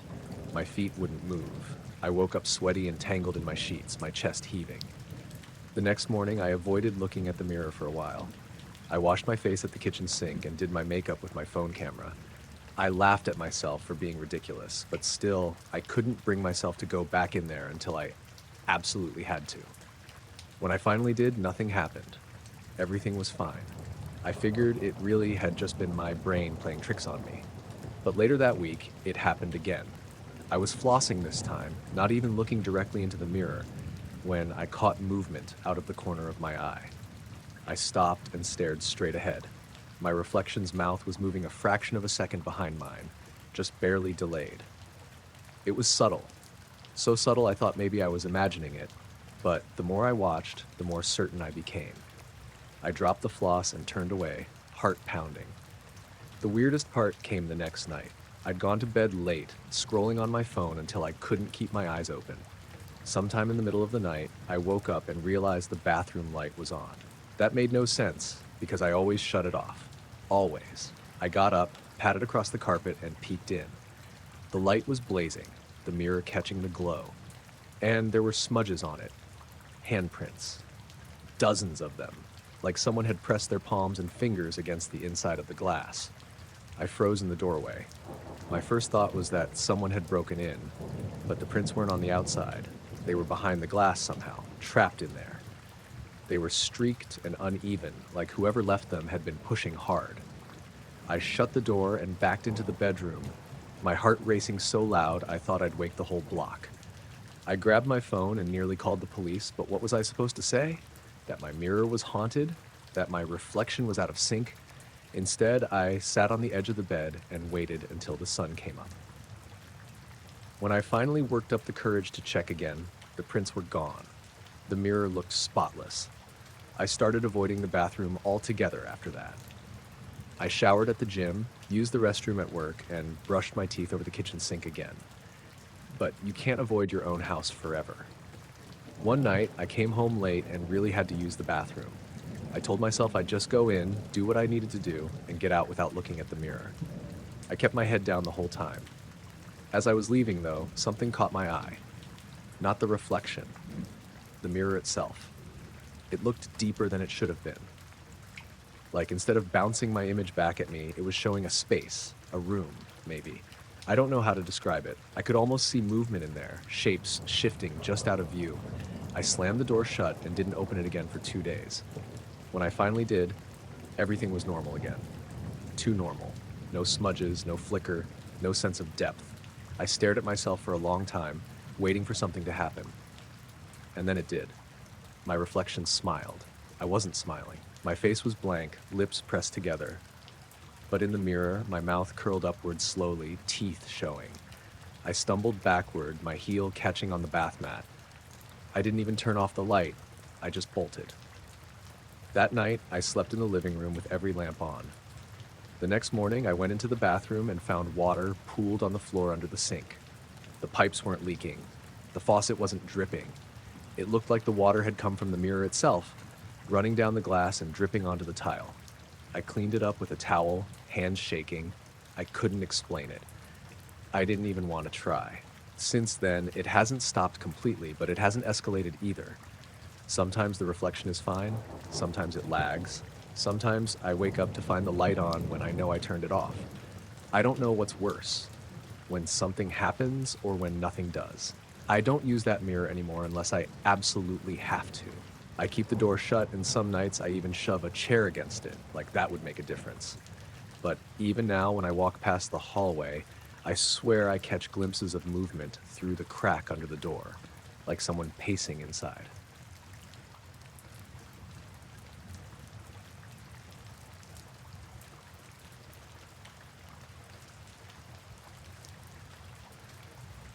I woke up to the sound of silence, or at least the kind of silence that feels different from normal quiet.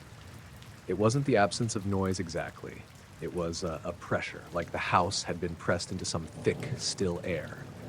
I rolled over, squinting at the glow of the alarm clock on the nightstand, and it was stuck on 2:03 a.m. I frowned, reached over, unplugged it, and shook it a little. Nothing. The time didn't change. At first, I thought maybe a power surge had fried the clocks. I had 2 wall clocks in the living room, a digital timer on the oven, even my phone, and every single one was frozen at 2:03. I grabbed my phone anyway. Nothing. Screen lit, battery fine, but the time didn't move. My stomach turned over a little. I looked out the window. The street lights were on, the faint orange glow behind the trees like it should be normal, but something felt off. I slipped on some slippers and stepped outside. The air was thick, humid, a little sticky. I walked to the end of the driveway, and the neighborhood was quiet. Too quiet. Too still. The leaves on the trees didn't move. A dog that normally barked somewhere a few houses down was absolutely silent. I shouted just to hear something back, but my voice didn't seem to carry. It sounded like it did, but the sound didn't bounce, didn't echo, like it existed in its own bubble. I walked further, across the street, stepping onto the sidewalk. Everything was frozen. Cars in driveways looked normal, but there were no little movements, no flickers. I waved my hand in front of a street lamp, and the light didn't catch on it like it should. It was eerie in a way that didn't make sense. My legs felt heavy, like I was walking through syrup, but the pavement was smooth. I tried my phone again. Still 2:03. I tapped the screen, turned it over in my hands, tried calling out anything, but the world stayed in this weird paused state. Birds should have been chirping, a breeze should have stirred the trees, even the distant hum of a refrigerator. Nothing. I walked down the block, just looking, trying to see if maybe this was some kind of hallucination.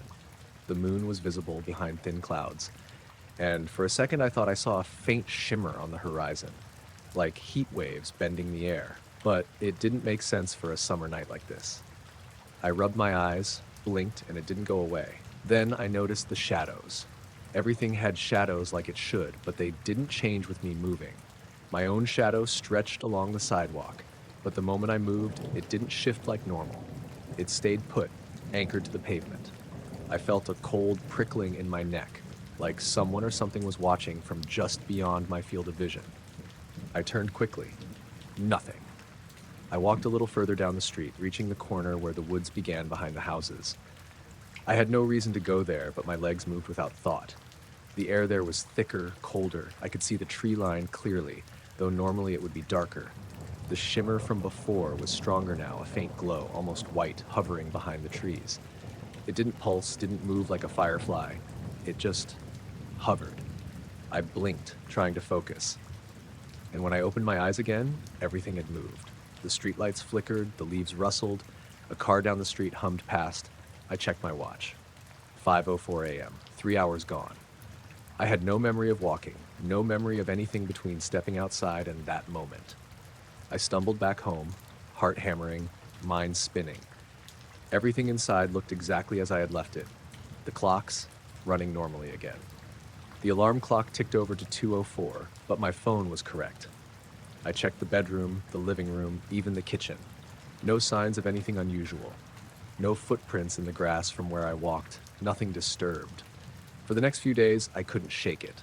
I kept checking the clocks, counting seconds, trying to see if I could notice any lag, any pause. Nothing. Friends told me it sounded like a weird dream, maybe sleepwalking, but I was too conscious of what was happening to be asleep. I remembered every step of waking up, unplugging clocks, walking outside, except for the 3 hours in between. I drove past the woods that night just to see if I could find the shimmer again. Nothing. The trees looked normal, the air normal. I even spent the next week walking the street late at night, hoping for a repeat, but the world moved normally, like always. I tried to rationalize it. Maybe I had blacked out without realizing it. Maybe some unknown environmental factor had caused sensory hallucinations. But I still can't explain how my legs carried me down the block without conscious thought.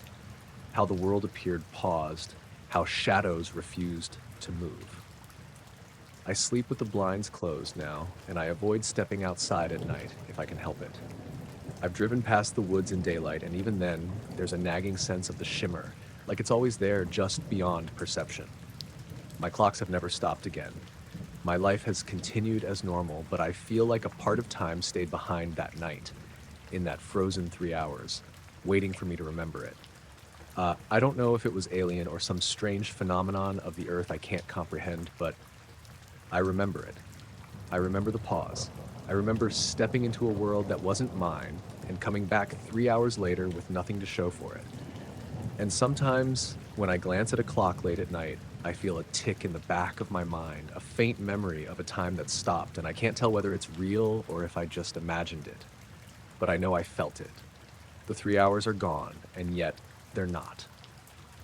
The pause exists in some corner of my memory, some part of the night that I never really walked through, that I never really lived. And I still feel, just sometimes, that if I blink at the wrong moment, I'll find it again.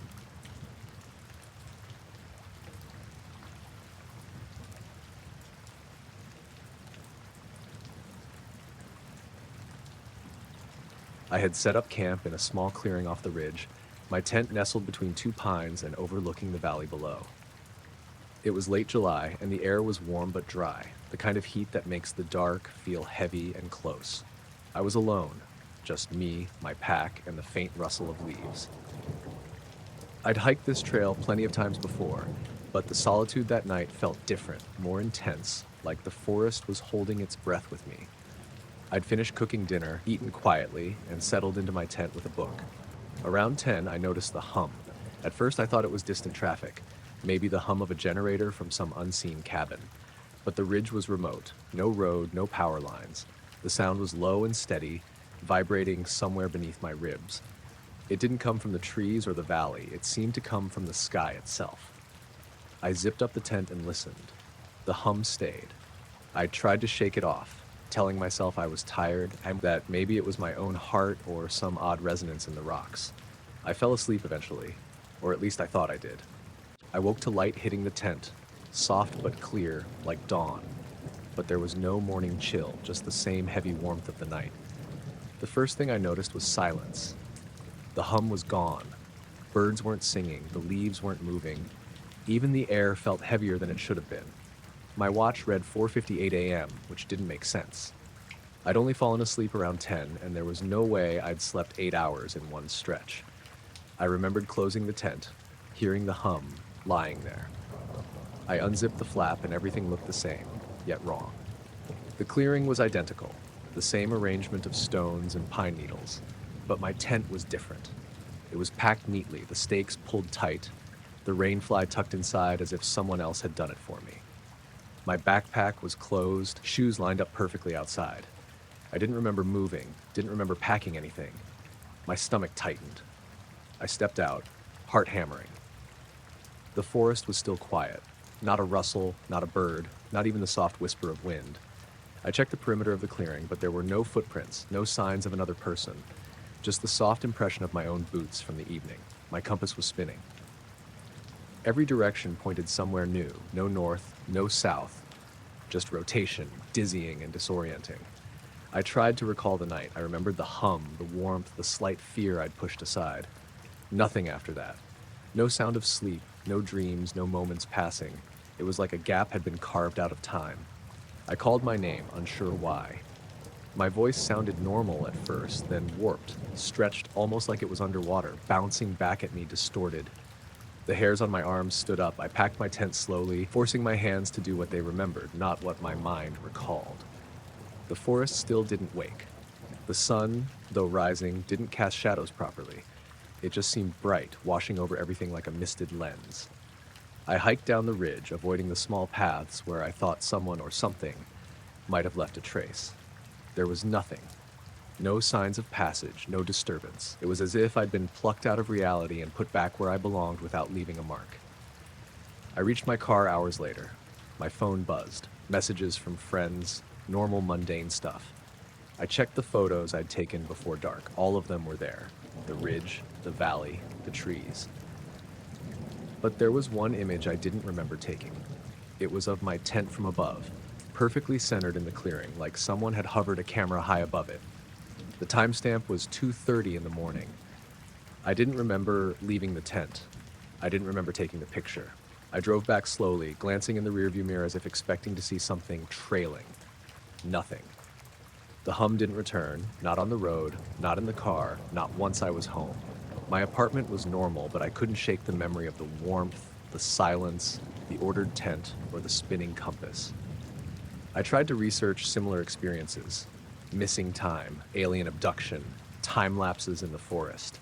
But nothing matched exactly. Nothing explained the hum or the meticulous packing. I've returned to the ridge since during the day, trying to retrace the night. The forest is normal, birds singing, winds stirring the needles. I don't know if I want to go back at night. I tell people I lost track of time, maybe dozed off outside the tent, but it doesn't account for the neat packing, the compass, or the image on my phone. Sometimes, when it's quiet at night in my apartment, I swear I can hear a low hum, faint at first, just beyond hearing. It's the same tone, the same vibration I felt that night. My stomach tightens, my hair pricks. I look around, half expecting the air to feel thicker, expecting the world to pause. But it doesn't. I'm here, my tent is packed, my boots are dry, my hands and mind steady. And yet, in some corner of that night, some part of me is still out there in the clearing, listening to the hum.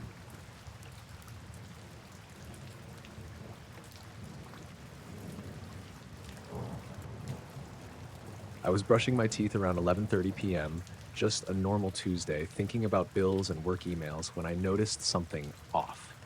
My reflection in the bathroom mirror didn't move when I raised the toothbrush. I froze mid-swipe, staring. My reflection just stayed there, like a paused video. For a moment, I thought I dozed off standing up, but the toothbrush was still in my hand, dripping toothpaste onto the sink. My reflection didn't blink, didn't move. I swallowed hard and leaned closer. I could see my own eyes in the mirror, staring back at me, but they weren't mimicking my movements. Okay, that's impossible, I muttered. The sound of my own voice made my stomach knot. I moved my hand slowly toward the glass. My reflection didn't follow, and then it smiled. Not a small, polite smile, but a wide, deliberate grin that I had never made. My chest tightened, and I stumbled back a step. The light from the bathroom flickered, just a tiny twitch, nothing major. And when it steadied, the reflection was gone. The mirror was empty, normal, just me staring back at myself. I blinked a few times, thinking maybe I'd imagined it. Maybe the toothpaste fumes had gotten to me. I rinsed and splashed water on my face, telling myself to calm down. Maybe I was overworked, maybe it was stress. I laughed nervously and brushed my teeth again. That's when I noticed it. A faint smear on the mirror, like a fingerprint, but higher than I could reach. I wiped it with the back of my hand. It left no mark, as if it hadn't been real. I finished brushing and went to the living room to grab my phone. When I glanced at it, the time said 2:47 a.m., which was impossible. I always check my phone before bed, and I remembered it being closer to 11:45 p.m. An hour and a half had vanished. My phone battery was at 46%, but I had charged it earlier. It shouldn't have dropped that fast. I tried to shake it off and went to the kitchen to pour some water, but the refrigerator door had condensation on the inside, like it had been open, even though I hadn't touched it in hours. I shivered and told myself I was imagining things. I kept glancing over my shoulder. The house was quiet, unnervingly quiet. No hum from the fridge, no ticking from the wall clock, nothing. I went back to the bathroom to grab my towel. The mirror caught my eye again, and for a second I thought I saw something move behind me. I spun around. Nothing. The bathroom door was closed, the hallway empty. My breathing got faster and I backed up, feeling the air thicken in a way I couldn't explain. I decided I needed to check outside. Maybe seeing the street would ground me. I opened the front door and froze. The streetlights were on, but everything else was different. The houses on my street were too clean, the lawns unnaturally even. My neighbor's dog was out, but it was just standing there, frozen mid-step, ears raised. I blinked and it was gone, the street empty. I walked toward my car, hoping to leave and clear my head. The air felt heavy, almost metallic. I looked up and noticed the sky was wrong. Not stars, not clouds, just a diffuse gray-white glow that seemed to hum faintly.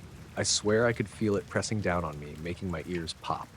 My legs felt like they weighed twice as much, but I kept moving. When I reached my car, the door was cold to the touch. I sat in the driver's seat, doors locked, and tried to start it. The engine turned over normally, but the radio had static, like someone was breathing into it. I grabbed my phone again. The time had changed to 3:05 a.m., but it was dead. Not low battery, dead.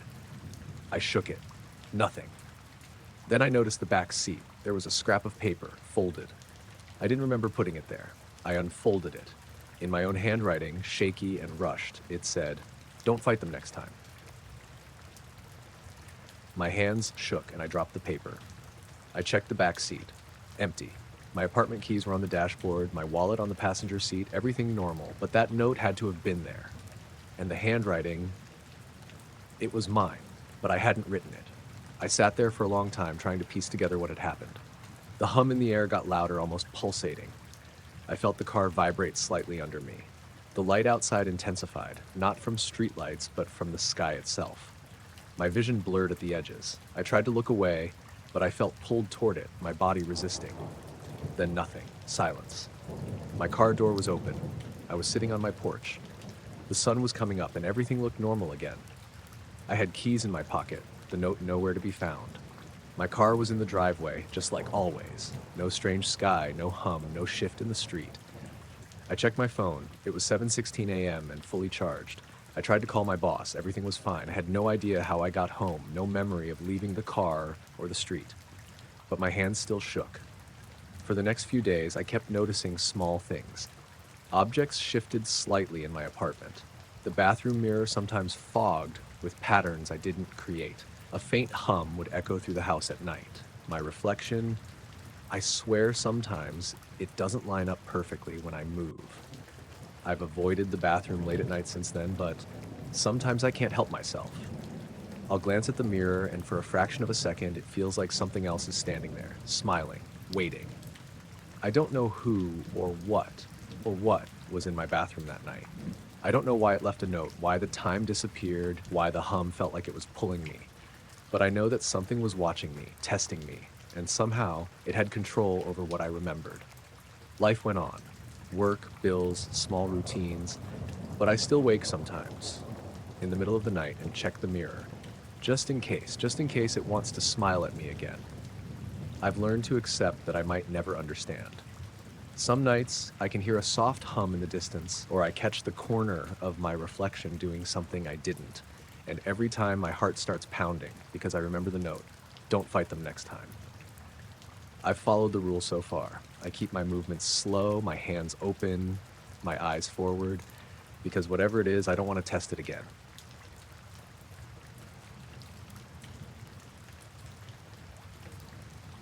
I woke up to the cold light of morning cutting through my blinds, the kind of gray that makes everything feel muted. At first, I thought my little brother had been up and pressed his hands to the window, but the prints were too small and delicate. I rubbed my eyes and leaned closer. They were thin, like someone's fingers had barely touched the glass, trailing downward in a pattern that made me uneasy. I live on the edge of a small town in Vermont. Our backyard is big, sloping, and backs up to a dense patch of woods that I've been warned never to wander alone after dark. I went to the window, squinting against the dim light, and saw the prints continued onto the siding, then toward the edge of the yard. They disappeared at the tree line. I froze, my stomach knotting. There was no one else in the house. My parents were out early for work, and my little brother Jamie was still asleep in the next room. I grabbed my flashlight and my phone, debating whether to go outside. The air smelled damp, earthy, faintly metallic, like rain had just soaked the soil. I stepped onto the porch, the boards creaking under my feet, and shone the light on the yard. At first, nothing.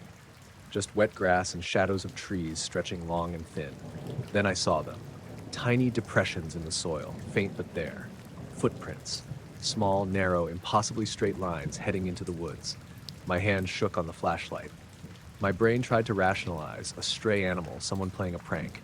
But the prints were so precise, delicate, almost human. And there was something about the rhythm. They weren't just walking. They were deliberate, measured, like each step was calculated. I called out softly, "Hello?" No answer, just a whisper of wind through the pines. I stepped onto the grass, following the prints cautiously. They led to the edge of the woods, and then nothing. The soil ahead was undisturbed, except for a faint circle of flattened leaves that didn't match any natural pattern. I shone the flashlight over it. No sign of movement, no tracks leading deeper. I wanted to turn back, but curiosity pushed me forward a few feet into the trees. The forest smelled of wet pine and moss.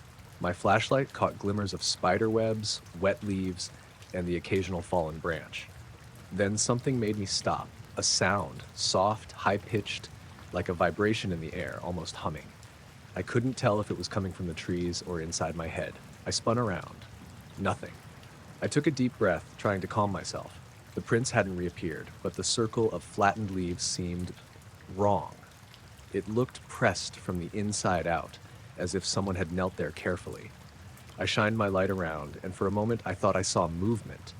A shimmer, like heat over pavement, but the air was cold. My stomach sank. I turned back toward the yard. That's when I noticed the first real impossibility. My porch light, always left on overnight, was off. I was certain I had flipped it before going to bed. My flashlight shook as I held it higher. Behind me, among the trees, the shadows didn't match the branches. One shadow stretched taller than the tallest pine, thin, unnaturally straight, tilting slightly as if observing me. I backed up quickly, tripping over a root, and the shadow didn't move like a person would. It just stayed there, looming. My brain screamed, telling me to run. I didn't. I just froze, staring, trying to tell myself it was a trick of the morning light, fog clinging low between the trees. Then the humming rose, low and vibrating like a tuning fork pressed against my ribs. The air in front of me seemed to ripple. I blinked, and for a moment I swear the forest bent warped like I was looking through thick water. The shadow was gone, but the circle of flattened leaves had a new mark. Tiny grooves like scratches leading toward me, toward the yard. I ran, heart hammering, flashlight bouncing in my hand. When I reached the porch, I slammed the door and locked it, leaning against it, gasping. Jamie stirred in the next room. I told him to stay in bed, not wanting to explain what I'd seen. My phone buzzed with a text from my mom. "Did you get up early? Coffee's on the counter." I didn't answer. I just sat in the kitchen, staring out the window at the woods. The fingerprints weren't visible from inside, but the hum lingered faintly, like it had seeped into the walls. I didn't sleep the rest of the night. Every sound outside, the creak of a branch, a distant crow, the wind, made me jump. By morning, the prints on the window were gone. The small depressions in the grass had disappeared. The circle of flattened leaves, normal again. The forest looked untouched, ordinary. I told no one. My parents wouldn't have understood, and Jamie would have laughed it off. But the next night I checked the window again, and faint marks had returned. Not identical, but close. Thin, delicate. I pressed my palm against the glass, trying to compare them to mine. They didn't match. I started noticing other things, small and strange. Objects in my room slightly shifted. My backpack sometimes ended up on the chair instead of the floor. My alarm clock, always at 6:30, blinked different numbers, like it had reset itself. Sometimes when I lay in bed, I could hear that hum again, barely audible, vibrating through the walls. I tried to catch a glimpse outside at night using the porch light. Nothing. The forest stayed still, but the feeling of being watched, of being observed, never left.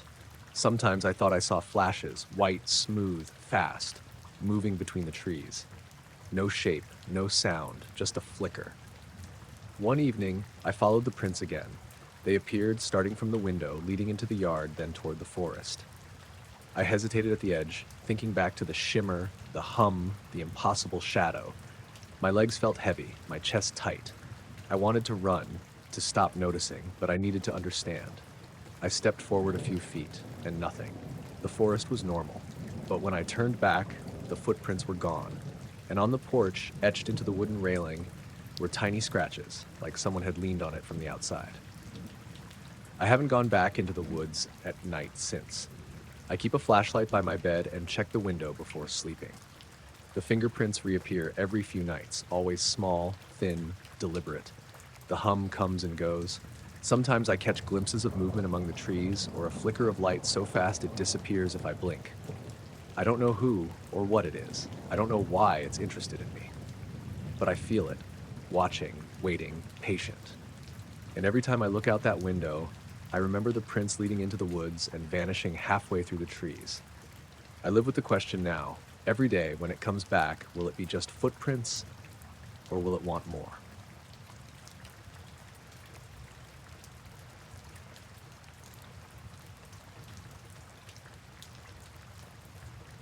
I got home that night later than usual. The street was quiet, damp from a drizzle that had let up only minutes before. My headlights lit up the driveway, and at first, everything looked normal.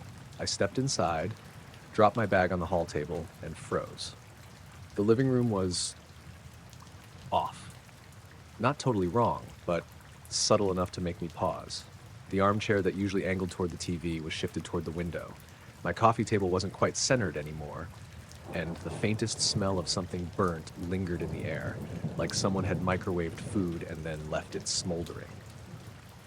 I called out to see if anyone was there. My girlfriend had gone to her mother's for the weekend, but no answer. I shrugged it off as absent-mindedness, the kind of thing I do when I'm stressed. I checked the kitchen, but nothing else looked out of place. The fridge was full, counters clear. I went to bed uneasy, but convinced myself I'd imagined the chair and the smell. The next morning I needed coffee, so I walked to the corner cafe, a 10-minute stroll. The street was quieter than usual, mist curling low along the curbs. Halfway there, I noticed it, a house across the side street that didn't belong. At first, I thought my eyes were playing tricks. It was my house, exactly. Same brick, same windows, same little porch with the same chipped railing I'd been meaning to fix for months. Even the garden gnome by the front steps was identical. I stopped dead, heart beating faster. The cafe vanished into the mist behind me, or maybe I just didn't see it anymore. The air felt heavier, damp clinging to my jacket. I stared at the house, no cars, no movement, no smoke curling from the chimney. I crossed the street cautiously, half expecting the fog to warp around me, and reached the porch. Everything was silent. I touched the doorknob, cold, hard metal, normal. But I didn't open it. My gut told me to back away. I spent the rest of the day jittery. At work, my thoughts kept returning to the duplicate house. Lunch felt surreal. The hum of the office seemed louder somehow, sharper. When I got home that evening, my own house was normal again. The furniture was in the right places, the faint smell of burnt air gone. I didn't mention anything to anyone. The next night, I went to bed early, trying to forget the incident. Around 3 a.m., I woke sweating. A faint orange glow seeped through the blinds. I sat up, listening. No streetlights were on, but the glow flickered across the walls. I went to the window and peered out. Across the street, my duplicate house shimmered in the mist. Not like a reflection, more like it was layered on top of reality. I blinked. It disappeared. I tried to rationalize everything: hallucination, stress, sleep deprivation. But then the subtle signs started. Small things at first. The way the shadows fell differently in my kitchen, a chair slightly off angle, the smell of burnt air when I walked past the living room. I chalked them up to anxiety, but each night it grew. One evening, I returned from work to find the front door unlocked. I never leave it unlocked. Inside, the furniture had shifted again, more dramatically this time. Cushions stacked differently. Books I knew were on the shelf now lined up on the floor. I backed out slowly. My phone buzzed. A text from my girlfriend. "I think something's wrong with your house," she wrote. "What do you mean?" I typed back. She sent a photo. It was my living room, exactly as it had been that morning, but empty of everything else. The photo wasn't taken with her phone. She didn't even know how to get that angle. Over the next few days, I started seeing glimpses of the duplicate house in reflections, in puddles, in store windows, even in the darkened TV screen when I walked past. I could never get closer than the street view. It vanished whenever I tried. It was always empty, perfect, sterile. I tried recording it one night with my camera. When I reviewed the footage, nothing showed up. Not a flicker, not a shadow. It was as if it hadn't existed at all, except in my memory. The strangest thing happened a week later. I returned home from an errand and found the faint smell of burning again. I froze. The furniture hadn't moved yet, but I felt it. The air thickened, heavy, expectant. I stepped onto the porch. Across the side street, the duplicate house sat there, identical and silent, windows dark. I noticed something new, a soft vibration under my feet, almost like the house itself was pulsing. I checked the time. Everything seemed normal. My hands shook. I wanted to knock to see if anyone was there, but I couldn't bring myself to. The mist rolled in, curling around the porch railings, and when it lifted a few moments later, the house was gone. The next day, my neighbor mentioned that someone had been watching the neighborhood. "A man," he said. "Tall, thin, in all black. Just stood there looking at the houses at night." I told him I hadn't seen anyone, but the image stuck in my mind. The duplicate house, the shifting furniture, the smell, the glow, someone or something was involved. I tried to stay rational. I double-checked the locks, installed cameras, made lists of everything I noticed. Nothing showed up. The cameras recorded only the normal yard, normal street, normal houses. No duplicate. It's been months now. The duplicate house appears less frequently, but the subtle signs never stop. Furniture slightly shifted, the faint smell of burning, a shadow that shouldn't be there. I've stopped trying to explain it. I stay alert, always checking reflections, street corners, the mist in the early morning. I don't know what it wants, if it's a warning or a message, or even if it's aware I see it. All I know is that the world I know, the streets, the houses, the furniture, isn't quite mine anymore. Somewhere out there, there's a perfect copy of my life, empty, waiting. And sometimes, when the air hangs heavy and the fog curls just right, I feel it pulsing, reminding me that it's still there.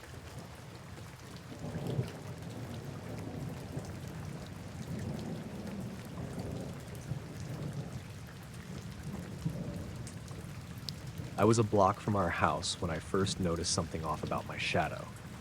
It was late May, that strange bridge time after dusk, when everything looks like someone forgot to finish the day. I had the earbuds in, not paying much attention, walking home from the corner store with a bag of chips and a Gatorade. The whole street smelled like cut grass and the air conditioner hum that comes from a dozen houses. My neighbor's porch light, Mr. Hargrove's, was on, which was odd because he always shut the porch lamp at 9. The streetlights had been doing that half flicker they do when a storm is coming, one on, one off, like a bad rowboat.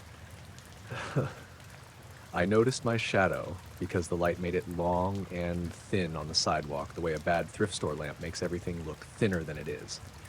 I lifted my hand to scratch my ear, and my shadow lifted its hand half a second later. For a second, I thought my brain had lagged. I blinked hard, and the shadow matched me.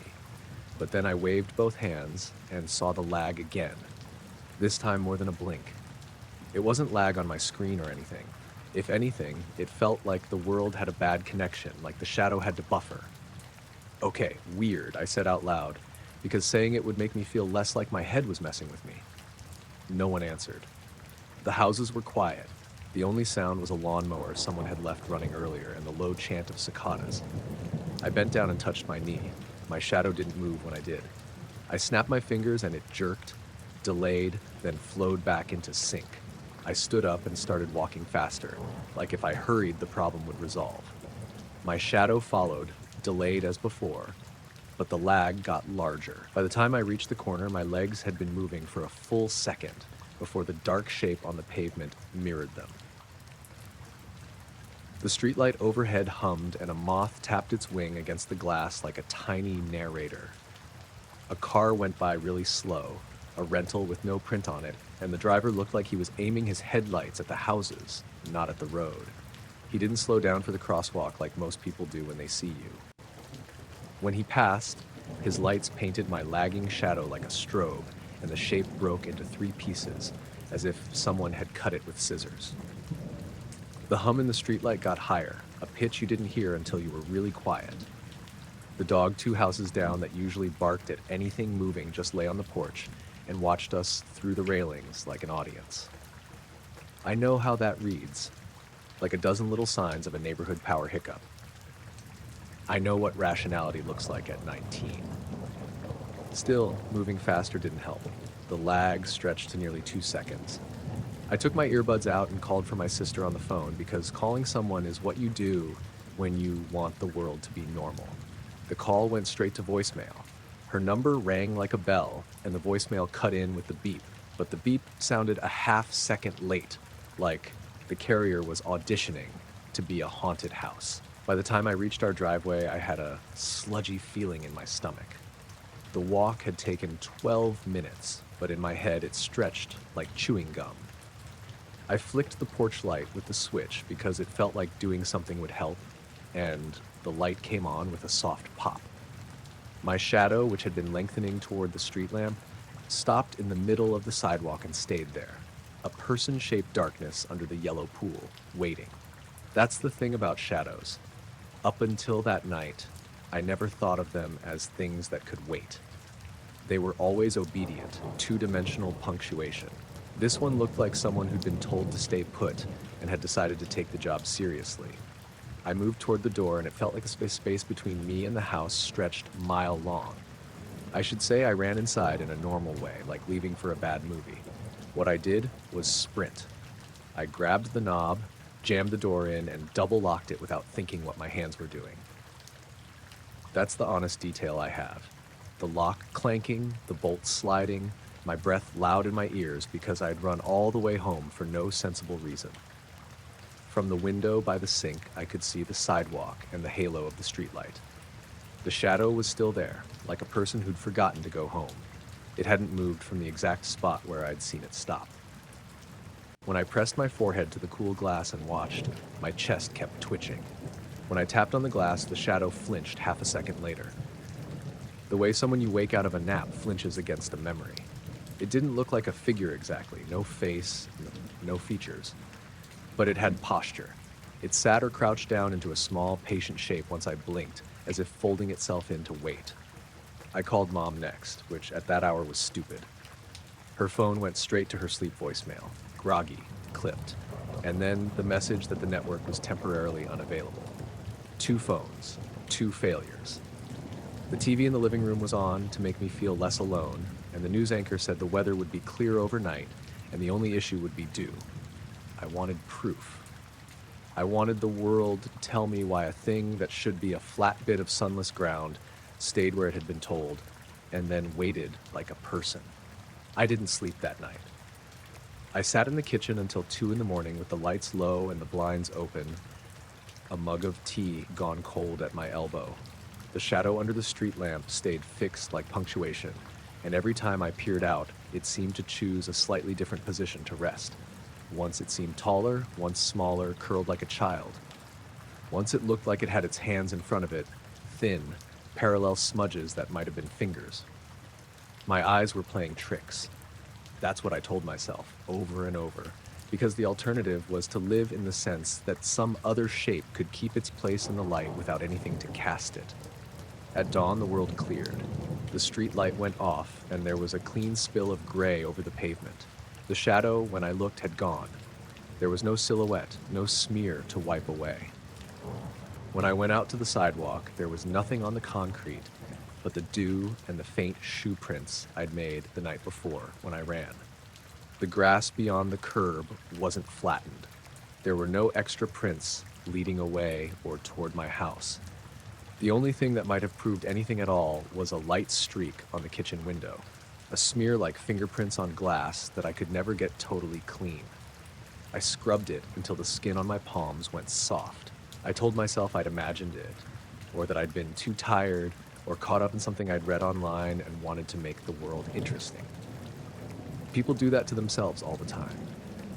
But the way the eyelashes on my left eye had stung for hours after, like a tiny grit had been lying there, made me keep retelling the story in small, private sentences to myself until it felt like the truth.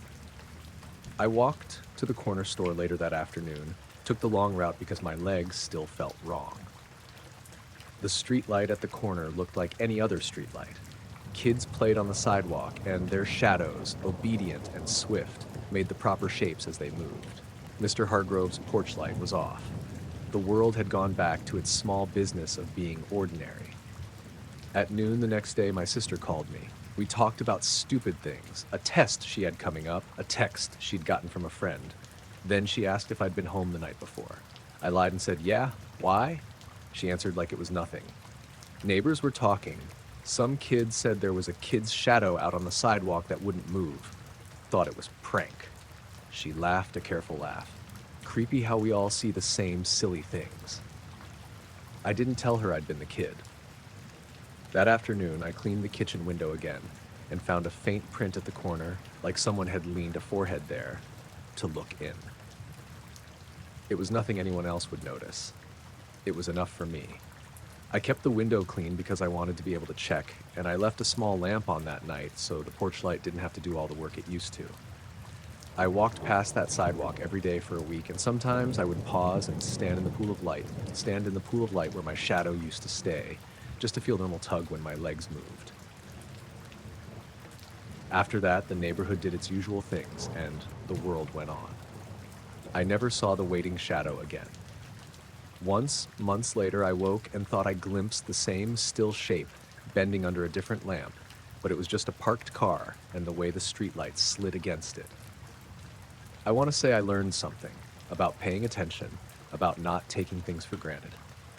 The truest thing I can say is this: something in me kept checking the corner, like you check a door you locked, just in case whatever waits in the light comes back to collect its place.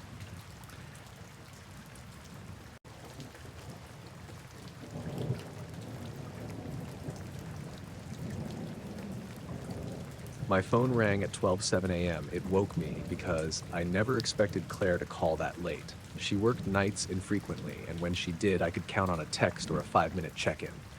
Seeing her name on the lock screen felt normal and absurd at once. I thumbed it, answered.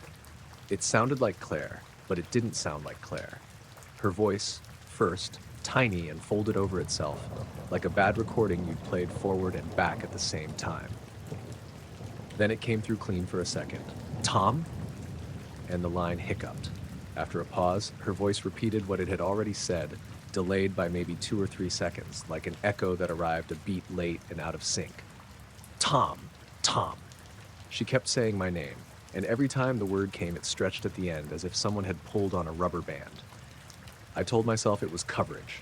The roads had been clogged with storms earlier, and I'd heard tales of cell towers hiccuping after lightning. I said, Claire, you okay? And the voice answered, but the answer lagged a little behind my question. My mouth foreshadowed it. She said, delayed. Then after 2 beats, the same voice finished, at the back door, and the 2 syllables didn't line up. For a moment, I stared at the screen like if I watched long enough, the pixels would sort themselves out. I told her to hang on, that I'd be right there. I shut the bedroom door quietly so I wouldn't wake her, and took the cordless from the charger on the nightstand, because it was faster than the stairs, and the house felt wrong in that kind of way your skin recognizes before your brain does. The hallway light was down low. The thermostat read 68. In the kitchen, the clock on the microwave showed 12:09, the seconds bright and steady like they always were when you didn't want them to be. When I pushed the back door open, the yard smelled like ozone and wet grass. There was no one at the sliding glass. The back porch light buzzed, a lazy, nervous glow. The dog, Leo, was on the couch and his head turned, ears pulled forward in that comical way that means both curiosity and caution. He didn't bark. He didn't move toward me. He watched the door as if expecting to see something I'd miss. I called Claire's name, and the sound broke into the night, short, small. For a silly second, I considered going around the house. Then I remembered the voice on the phone had told me she was at the back door. I went to the bedroom on tiptoe because her phone was on the nightstand, and I wanted to see it. The lamp beside the bed was off. The room smelled faintly of her shampoo. There she was, lying on her side like she always did, hair in a messy knot, the blanket pulled up around her shoulders. She breathed slow and regular. Her phone sat on the nightstand with the screen dark and the lock icon still visible. My cordless on the base was still connected. The little light blinked to show a call in progress, and my actual cell in my hand showed the call active.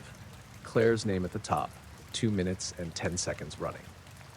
But the phone on the nightstand, flat and inscrutable, was a fraction of a foot away from her hand. I put the cordless back into place and watched Claire breathe. I watched her breath twice because it was the only thing that made sense. I called her again, out loud this time. "Claire." Her eyelids shifted. She rolled onto her back and murmured something into the pillow, but didn't wake. Leo sighed in the living room like a person who'd been asked to tense for too long. I went out again to the porch and watched the yard, the trees, slick and black. The streetlight on the far side of the cul-de-sac stuttered for a second and went steady. No one at the back gate, no footprints in the thin mud where the rain had stopped. I called her number from the cordless and listened to it ring against the sleeping house. It went to voicemail, even though my phone had been showing the call as active. On the playback later, there was only the beep and a breath. Not hers, not mine, and then a slash of static. I tried to explain the delay to myself as technical noise, a cell tower loop, an echo in the network. But the voice had said something specific the same way twice, and then held the syllables apart. The words were the same, but they didn't arrive together. And there was that pause when the microwave clock had read 12:09 and my phone said 12:07. Small arithmetic that made no sense. When I took the cordless back to the base, the little light blinked off and the display showed no active call. After a few minutes, the call log on my phone had nothing in it but the missed call alert dated 12:07 a.m. as if I'd let the phone ring and not picked up. My hand, which had been steady, trembled without me noticing. I didn't sleep. I sat in the kitchen with a mug of coffee gone cold. The house was too quiet, as if someone had removed the room between the walls where the hum lives.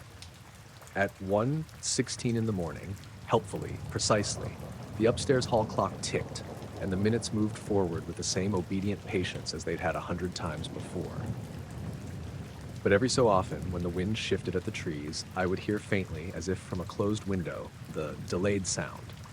Claire's voice saying my name in that elastic way. It could have been a dream. I've had vivid dreams before, but the dog would stir and stifle a little, and I would sit up and listen, and the voice would stop. In the morning, Claire made oatmeal in her usual slow way, humming the same absent tune she always sang when she was half asleep. She asked about my night, and I told her the truth. The phone, the voice, the back door. She frowned, patted my hand. "You were up too late," she said. "You always hear things when you're tired." She kissed my forehead like people kiss the tired and went back to stirring. I kept replaying the call from the logs. My phone's carrier provided a tiny file for the call record.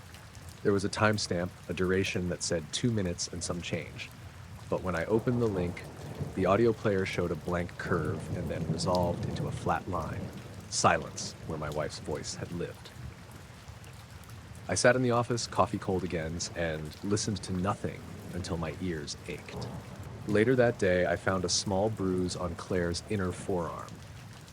Not purple, just a pale, pale circle that looked like someone had pressed a ring there and then removed it. She laughed it off when I showed her, said probably from bumping into the cabinet. She didn't have any memory of rising in the night. She had no idea why her phone was on the nightstand unless she'd left it by habit. The watch on her wrist ticked along as usual. We asked a neighbor if she'd seen anything odd that night. Mrs. Holloway said she'd heard a car drive down our cul-de-sac sometime after midnight. Lights bright then gone, like a truck passing fast. She had no other information. The street camera at the end of our block, the one the HOA put up last year for petty theft, showed no cars moving after 11. Nothing but a strip of empty asphalt salted with reflected sodium light. I took the footage home and watched the static frame by frame, a stretch of stillness where the road should have been moving, a single blue smear for a blink, no figure, no flash. A week later, Claire called me from the lab late. She was on her way home when her voice came through the headset with a skip, and for an instant, it caught in that same unnatural elasticity, like time itself had a seam.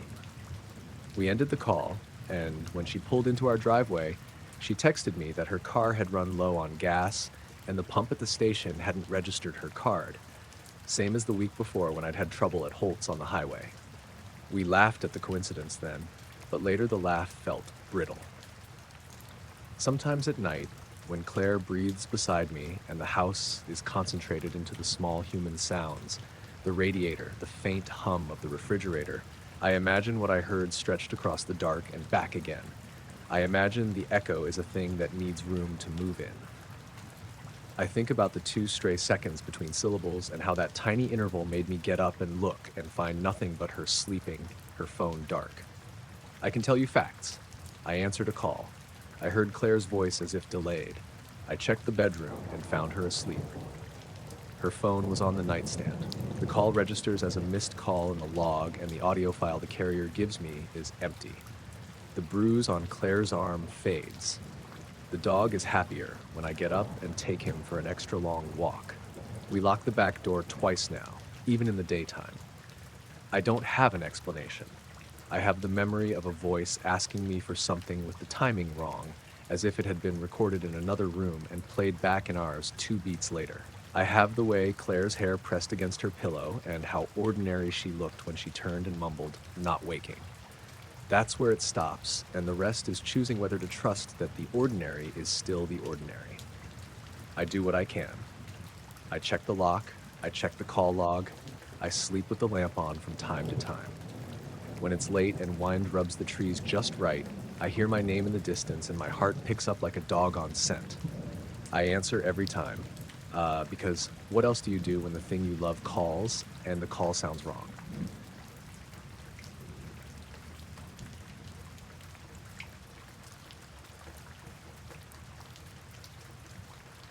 It happened at my cousin's place in rural Pennsylvania near a little town called Renovo. His daughter Emma had just turned 8, so the whole family gathered for her birthday. They had one of those above-ground pools, a grill going, the usual setup. It was early June, the kind of day where the air is heavy but cools off as soon as the sun drops behind the trees. There were about 15 kids running around the yard, half of them clutching balloons. My aunt had ordered a big bunch of helium ones from the grocery store. Pink, blue, silver. The silver ones stood out because they caught the evening light. They looked like little mirrors floating on strings. At one point, right before cake, I saw Emma tugging on the string of a silver balloon. It slipped out of her hand and shot upward. She squealed and bolted after it across the yard. Everyone laughed at first, but she didn't stop when she hit the tree line. I figured she'd be back in a second, but when 2 minutes passed and there was no sign of her, the mood shifted. Her dad, Brian, called her name a few times, then jogged into the trees. Other parents followed. The kids went quiet, just staring at the woods like they expected her to pop back out. I joined the search a few minutes later. The woods behind their house weren't that dense. Old logging trails ran through them, and you could usually hear the road from deeper in. We fanned out with flashlights as the sky dimmed, calling her name. I swear we combed every inch within a mile radius. Nothing. The police came, then fire volunteers, then dogs. It stretched late into the night, then the next day, and then the next. Emma was just gone. No clothes, no balloon, no sounds of her running, like she'd been plucked out of the trees mid-step. The official search lasted about a week. After that, the volunteers stopped showing up, but her parents kept looking. I helped a few weekends, walking trails, checking sheds, even wading in the creek that wound through the valley. It all felt pointless. There were no signs of her anywhere. 3 weeks later, I was back at work when Brian called me. His voice sounded wrecked, like he hadn't slept. He told me to come over right away. When I got there, I saw it immediately. A balloon. Silver. It was lying deflated in the grass at the edge of the yard. Not ripped or popped, just empty, wrinkled, string still attached. Brian picked it up without saying anything and turned it over. That's when I saw it. Etched into the rubber, faint but deliberate, was a name. Emma. Not written with marker, not scratched with something sharp. It looked pressed into the surface, like the letters were part of the balloon itself. The edges were too clean. I thought maybe one of the neighborhood kids had pulled a prank, but Brian shook his head. He said they'd found it early that morning, right on the lawn. His wife swore she'd checked the yard before bed the night before. Nothing had been there. The balloon felt wrong in my hands, stiff, almost plasticky. The rubber should have been brittle after 3 weeks outside, but it wasn't. It was cold, even though it had been lying in the sun. Brian wanted to call the police, but his wife begged him not to. She said they'd already been treated like they were crazy once, and she couldn't handle more of it. They kept the balloon in a shoebox in the basement instead. Over the next few days, little things happened around the house. Brian told me lights would flicker for no reason. The family dog refused to go near the woods, just stood on the porch, growling. His wife said she'd wake up at night convinced someone was standing in the hallway, though no one was ever there.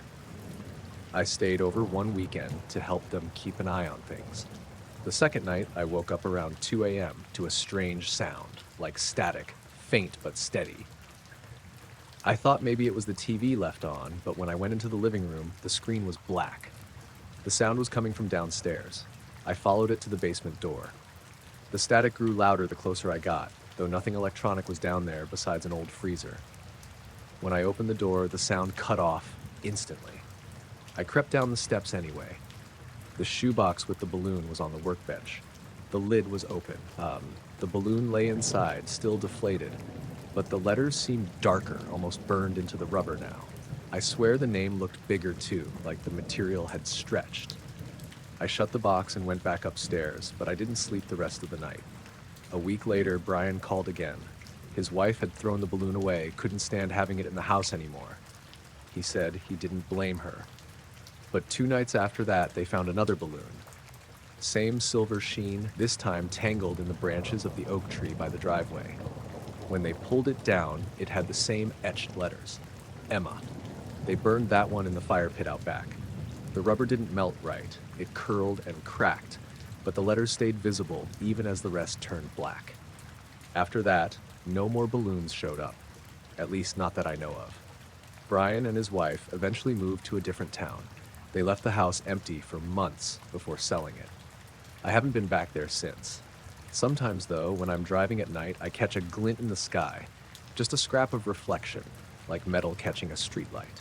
And for a second, it looks exactly like one of those silver balloons drifting higher and higher until it's gone.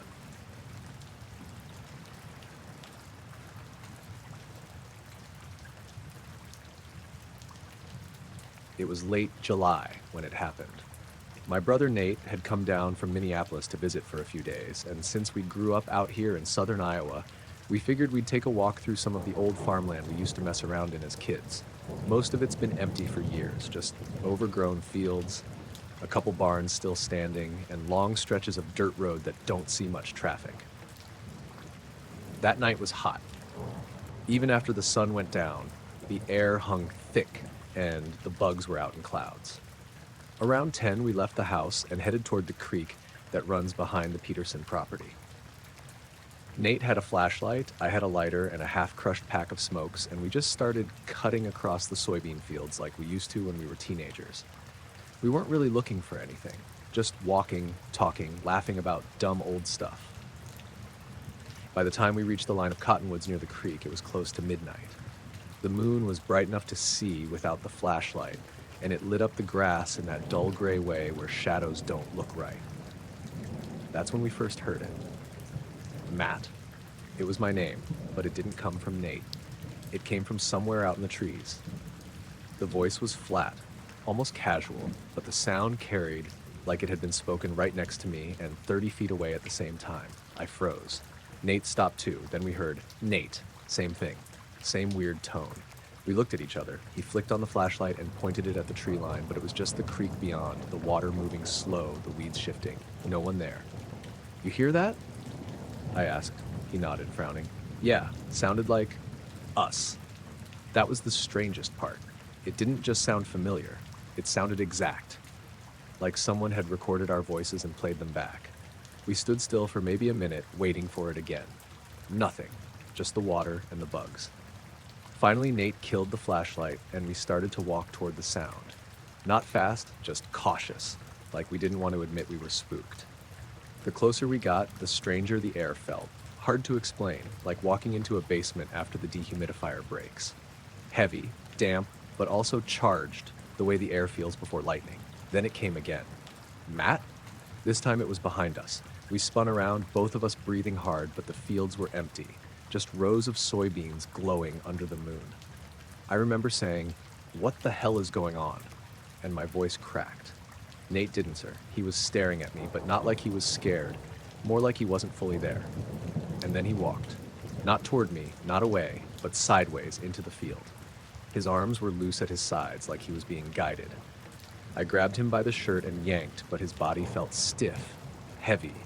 He muttered something under his breath, but it wasn't words, just sounds. The light flared across the field then. Not like a beam, not like headlights.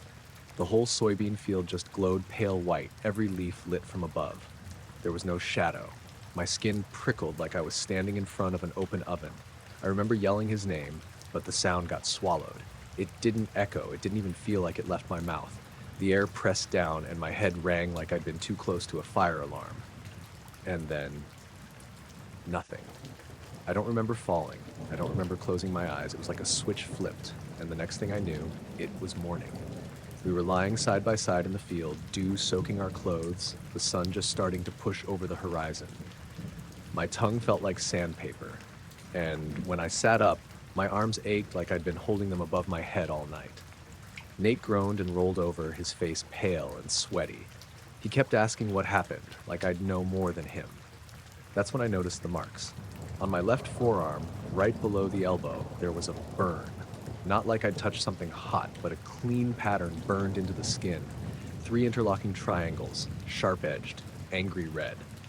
Nate pulled up his sleeve and swore. His was different. 2 circles overlapping. Like a Venn diagram, the lines burned deep enough they looked carved. We sat there in silence for a long time, staring at them. The burns throbbed, but they didn't bleed. They weren't scabbed either. Just raw patterns in the skin. I tried to laugh it off, said maybe we brushed against some machinery or something, but there wasn't any old equipment in that field. Nothing but soybeans and dirt. Walking back was the hardest part. The farm looked the same as always. The gravel roads, the barns in the distance. But it all felt different. Like the world had shifted a little while we were gone. My watch was dead. Nate's phone battery was at 1%, even though he'd charged it before we left. When we got home, Mom was making coffee in the kitchen. She said she thought we'd come back late and crashed in the barn like we used to, because she hadn't heard us all night. She didn't notice the burns until Nate reached for a mug and his sleeve rode up. She went quiet, just stared at it, then looked at me and saw mine too. She didn't ask. She didn't want to know. The burns healed slow. Weeks. The skin never blistered, but it peeled in sheets, like a sunburn. When it was finally gone, the lines were still faintly there, paler than the rest of our skin, like scars without the raised flesh. Sometimes Nate and I talk about that night. Sometimes we don't. He swears he remembers standing in front of something tall and smooth, like a wall that stretched up forever. I don't remember that. I just remember the voices, ours, calling us into the dark.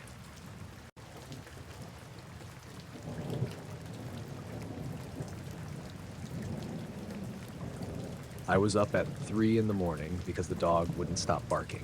Daisy usually only goes off when coyotes are close, but that night her bark had a different edge to it. Not frantic, not playful, just steady and sharp, like she was warning me about something she didn't understand. I threw on my boots and jacket and stepped outside.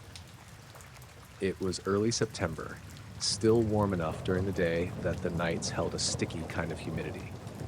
The moon was low and thin, so the orchard should have been dark, but it wasn't. The whole place was glowing. It wasn't like floodlights or a spotlight beam. It was softer, pale white, but it lit up every single row of trees clear as day. The tops of the apple trees were bathed in it like the light was pouring straight down. I just stood there for a second, squinting, trying to make sense of it. My first thought was that someone had flown a helicopter overhead, maybe spraying crops at night, though no one around here does that. I didn't hear rotors. I didn't hear anything, actually. The crickets had gone silent. Daisy had stopped barking and was crouched low, whining, her ears flat. I started walking down toward the trees. It was maybe 200 yards from the house to the first row. As I got closer, I kept expecting to see the source of the light, something above, some aircraft. But the higher I craned my neck, the harder it was to focus. My eyes watered just trying to look into it, and when I blinked away, the blur, there was nothing, just the glow washing down. At the edge of the orchard, the air felt strange. It had a static to it, like standing near a live wire. My skin prickled. I remember pressing my hand against one of the trunks, and it felt warm, almost vibrating. That's when I noticed the apples. They were trembling. Every apple on every branch, shaking like a weak earthquake, was passing through. Hundreds of them, all moving the same way, like invisible fingers, were wrapped around them. I stepped back, and the hair on my arms lifted. I thought about going back to the house, calling someone, but I didn't move. I just stood there watching. The light flared brighter for maybe 3 seconds, enough to bleach the trees into silhouettes. Then it cut out. Just like that, the orchard was dark again. The night sounds came back. Crickets, the distant coyotes, Daisy barking again like she'd just snapped out of something. I stayed out there until the sun came up, didn't sleep, didn't go back inside. I just sat on the porch, staring at the rows of trees. When morning light hit them, my stomach dropped. Not a single apple left. Every tree, every branch, clean. Not one apple on the ground either. Normally I spend weeks hauling bushels, picking carefully by hand, but it was like someone had stripped them in a single motion. Clean cuts where the stems had been. I walked all the way down the rows, checked every tree. Gone. The grass wasn't disturbed, no wheel tracks, no footprints. Just empty trees and silence. I kept thinking, maybe it was a theft. Maybe some crew came through overnight with equipment, but how? No tire ruts, no broken branches, no ladders, no bags, no nothing.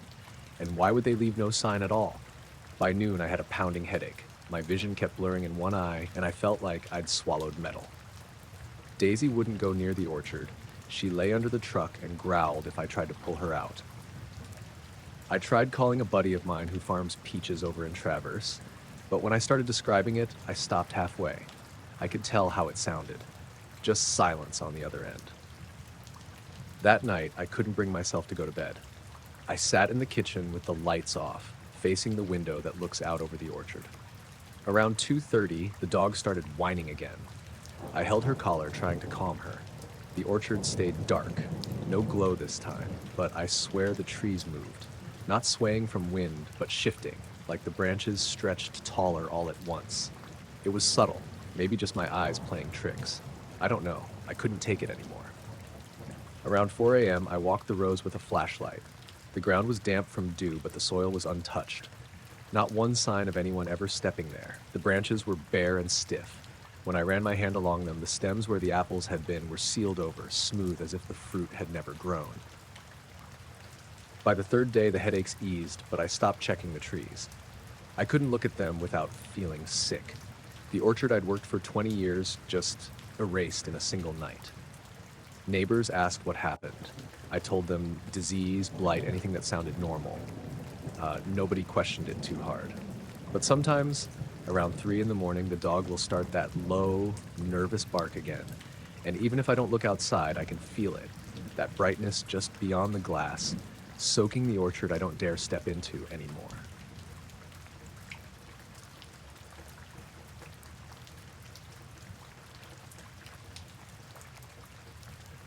I was driving back from a job in western Nebraska when it happened.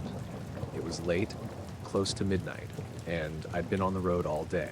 I pulled into this little town called Kimball, one of those places where the main street looks like it hasn't changed since the 70s. Just a couple gas stations, a motel, and a diner that still had its neon sign buzzing. I figured I'd eat something before finishing the drive home. The place was almost empty. There was a trucker hunched over his coffee and a woman wiping down the counter while a radio played some old country song. I sat in a booth by the window and ordered a burger and fries. Nothing fancy. The food came quick, and I was halfway through the plate when I felt this wave of exhaustion hit me. Not the usual, I've been driving too long kind of tired. This was heavier, like my body wanted to shut down right there in the booth. I shook it off, ate a few more fries, and glanced outside. My car was parked under the streetlight, exactly where I left it. Everything looked normal. I took a sip of my soda and looked back down at the plate. I remember stabbing a fry with my fork, and then, this part is hard to explain, everything just skipped, like a missing frame in a film. 1 second I was sitting there about to eat, and the next I was outside on the sidewalk, standing in front of the diner door. My car was still parked there, except the headlights were on and the engine was running. I thought maybe I'd blacked out, that maybe I'd gotten too tired and just didn't remember walking out, but the feeling wasn't right. My hands were clammy, my legs weak, like I'd just woken up from anesthesia. The air even felt different, colder, sharper. I walked up to the car, and when I opened the door, the dashboard clock read 3:14 a.m. I froze. It had been just before midnight when I sat down to eat. Somehow, 3 hours had passed. I sat behind the wheel, gripping it tight, trying to make sense of it. My phone was on the passenger seat, battery almost dead, and the time matched the car. 3 hours gone. Just like that. The first thing I thought was maybe I'd actually fallen asleep in the booth and no one bothered to wake me. I almost convinced myself of that until I glanced back at the diner through the window. My booth was empty. Not just empty, clean. The plate, the fries, the half-eaten burger, gone. Table wiped down like I'd never been there. But I remembered. I could still taste the food. I got out of the car and went back inside. The place was quiet, lights dimmed like they were getting ready to close. The trucker was gone, and the waitress was leaning against the counter with her phone. She looked up when I came in, kind of startled, like she wasn't expecting anyone else. "Kitchen's closed," she said. I glanced at the booth I'd sat in. The surface shined under the light, spotless. "I was just in here," I said, my voice coming out rough. "I had a burger, a couple hours ago." She frowned. "Honey, you must be mistaken. I've been here all night, and you definitely weren't." I didn't argue. I just stood there long enough for it to get awkward, then mumbled something and left. Back in the car, I sat with the engine idling, my hands shaking on the wheel.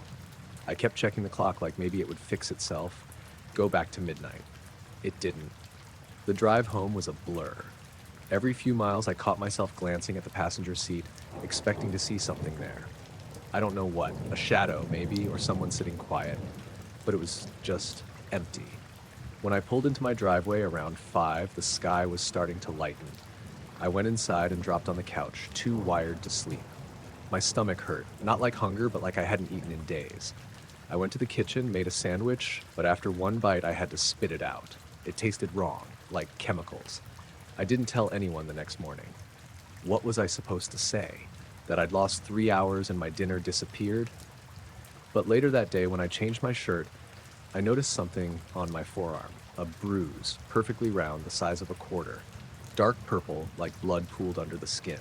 I pressed it, but it didn't hurt. It looked too clean, too deliberate.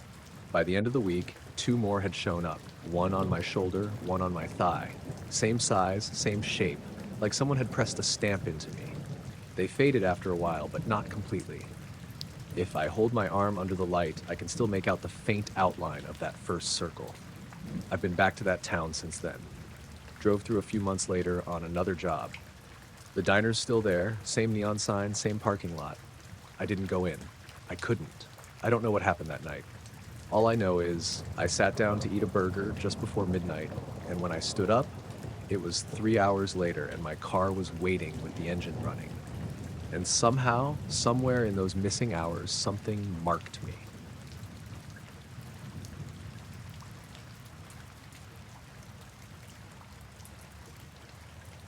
I found the Polaroid on a Wednesday morning in early spring. It wasn't in an envelope, just tucked into my mailbox between a grocery flyer and the water bill. At first I thought it was some old photo someone had dropped by mistake. It was a picture of my bedroom, taken at night from the angle of the door. I was in bed, on my side, my hair messy, blankets pulled halfway down. The timestamp at the bottom said 2:43 a.m., and standing around the bed were 3 figures. They weren't sharp in the photo. blurred, like the shutter had caught them mid-movement. Taller than me, narrow-shouldered, their faces pale ovals with no features I could make out. I stared at it for a long time, trying to figure out if it was some prank. My first thought was that one of my friends had broken in and staged it, but the more I studied it, the more wrong it looked. The figures didn't look like people in costumes. They looked thinner, like they didn't fit the space right.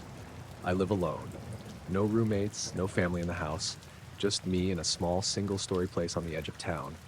I hadn't had anyone over that week. I left the Polaroid on the counter and went through my whole house, checking locks, windows, even the attic hatch. Everything was shut, no signs of anyone coming in.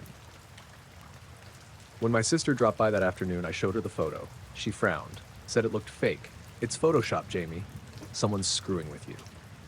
But it wasn't printed on glossy paper. It was a real Polaroid, thick and stiff, with the chemical smell still faint on the back. That night, I didn't sleep much. I left the bedroom light on and kept the TV playing low. Around 3 a.m., I woke up to a faint clicking sound like static popping coming from the kitchen. I froze in bed, listening. After about a minute, it stopped.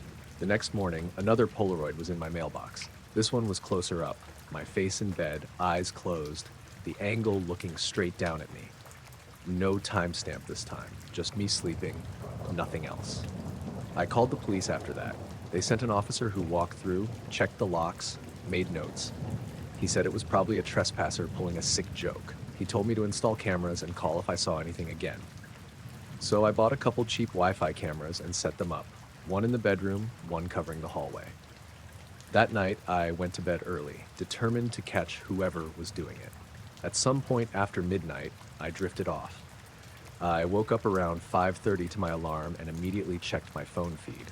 The cameras had both cut out at 2:41 a.m. The files for that half hour were corrupted, just static when I tried to play them, and in my mailbox, waiting, was another Polaroid. This one showed the inside of my bedroom, same as before, but the door was open wider. The three blurred figures were back. One was closer to the bed this time, its head tilted like it was looking right at me. I called the police again. Same officer came out, looked annoyed. "If there's no forced entry, there's not much we can do." I asked about the cameras cutting out, and he shrugged. "Cheap Wi-Fi cams drop all the time." I stopped mentioning the figures to him. I could tell he didn't believe me. Over the next week, more photos came. Not every night, but every few days, always around the same time. Always me in bed, sometimes with the figures there, sometimes just me alone. The strangest one was the 6th. It showed me sitting up in bed, eyes wide open, staring at the camera. I don't remember doing that. I asked my sister if she could stay over one night just to see if anything happened while someone else was in the house. She agreed, even though she thought I was overreacting. She slept on the couch, and I forced myself to try to rest in the bedroom. In the morning, there was no Polaroid in the mailbox. For the first time in over a week, nothing. But when I asked my sister how she slept, she gave me a blank look. I don't remember. I lay down, then I was waking up. She swore she didn't hear anything, didn't see anything, but later that afternoon, she admitted something had felt off. She said she had this sense when she woke up that something had been reset, like she'd lost time. 2 nights later, another Polaroid showed up. This one wasn't from the angle of the bedroom door. It was from outside the house, looking in through the bedroom window. The curtains were open a crack. You could see me in bed and one of the figures standing right next to me. That night, I nailed the windows shut and pushed a dresser against the bedroom door. I didn't sleep at all. At 2:40 a.m., I felt the bed dip slightly, like someone had leaned on it. My whole body went rigid. The air felt heavy, buzzing faintly in my ears. I couldn't move. I couldn't even blink. I don't know how long it lasted. At some point, the pressure lifted, and I shot upright, gasping. The clock read 3:12. The dresser was still against the door. Everything was locked.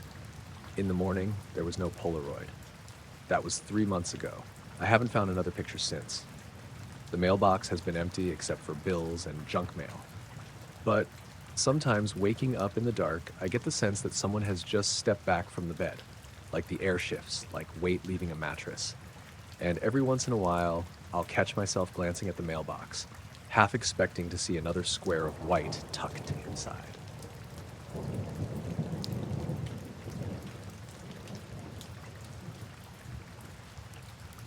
It was a Tuesday morning, late November, cold enough that my breath fogged when I got to the platform. I caught the 712 into the city like I always did. The car I stepped into was maybe two-thirds full, enough people that I recognized the usual faces but still had room to spread out a little. I sat by the window on the left side, halfway down, across from a guy in a navy suit I'd seen 100 times before. He always read the paper, the actual print one, which stuck out in a car full of glowing phone screens. The train started the same as always, the usual sway, the quiet rumble underfoot. The windows were fogged at the corners, showing nothing but gray morning fields rushing by. I was scrolling news on my phone, earbuds in, just zoning out. Then, about 15 minutes in, right before we hit the stretch past the old grain silos, the train slowed. Not gradually like when we pull into a stop. This was uneven, like the brakes had been tapped, released, then tapped again. A couple people looked up. The overhead lights flickered once. Nobody said anything at first. Trains slow down sometimes, but then it didn't pick up again. We just kept crawling, too slow for the tracks we were on, with no stop in sight. That's when every single phone in the car glitched. It was almost simultaneous, screens flashing white, some showing static, some just rebooting. A weird, stuttering sound came from my earbuds, like a burst of garbled radio chatter. The guy in the suit dropped his paper and pulled his phone out like the rest of us. His froze on the lock screen, the numbers smeared and jittering like they couldn't hold still. People started murmuring. A college kid across from me smacked the side of his phone, but it stayed stuck, screen pulsing faintly like a heartbeat. Then the lights overhead dimmed and stayed low, humming louder than usual. The train rolled forward a few more feet, then stopped completely. We sat there in silence for what felt like a long time. No announcement, no intercom, no conductor walking through, just the steady hum of the lights and the faint tick of cooling metal. That's when I noticed the window. It wasn't the usual blurred fields outside anymore. It looked wrong. Not dark, not light, just this flat gray haze pressed right against the glass, like fog, but thicker. You couldn't see anything through it. It wasn't condensation either. The glass was cold and dry under my palm. A woman a few rows up muttered, "What the hell?" and shifted uncomfortably. A man stood and tried to open the sliding door to the next car, but it wouldn't budge. He yanked it 3 times, hard, and it rattled but didn't open. Then the hum cut out. Total silence. My ears rang in the absence of it. Nobody moved. Nobody said anything.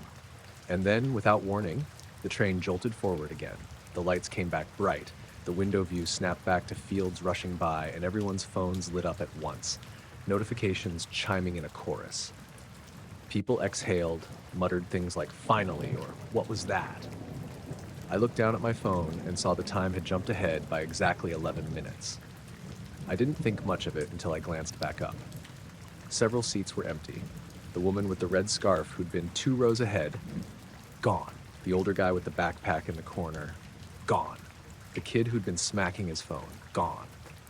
At first I thought maybe they'd moved to another car during the stop, but then I realized no doors had opened.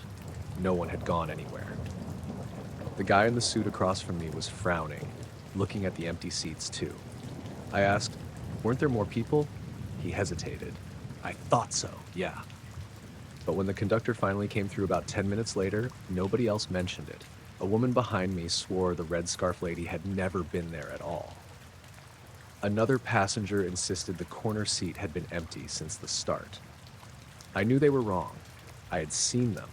I could picture them clearly, the way you notice regulars after months of commuting together. By the time we reached Union Station, the car was noisy again, people back on their phones, back in their routines. I got off with the rest, walked into the morning crowd, and almost convinced myself I'd imagined it.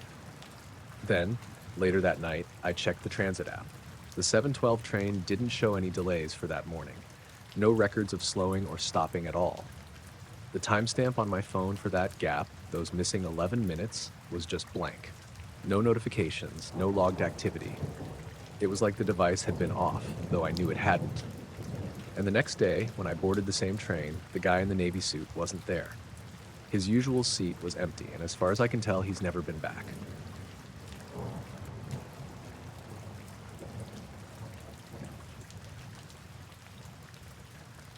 I went hiking alone in late October, which was already a stupid decision in hindsight.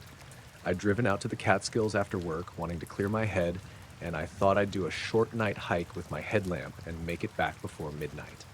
The air was cold, but not unbearable, clear skies, no wind. I parked at a trailhead I'd been to before, Ashokan High Point, and started up around 9 p.m. The plan was simple: hike a few miles in, stop for a snack, then head back. I had a decent flashlight, extra batteries, and my phone for GPS. I'd done night hikes before, so it didn't feel like a big risk.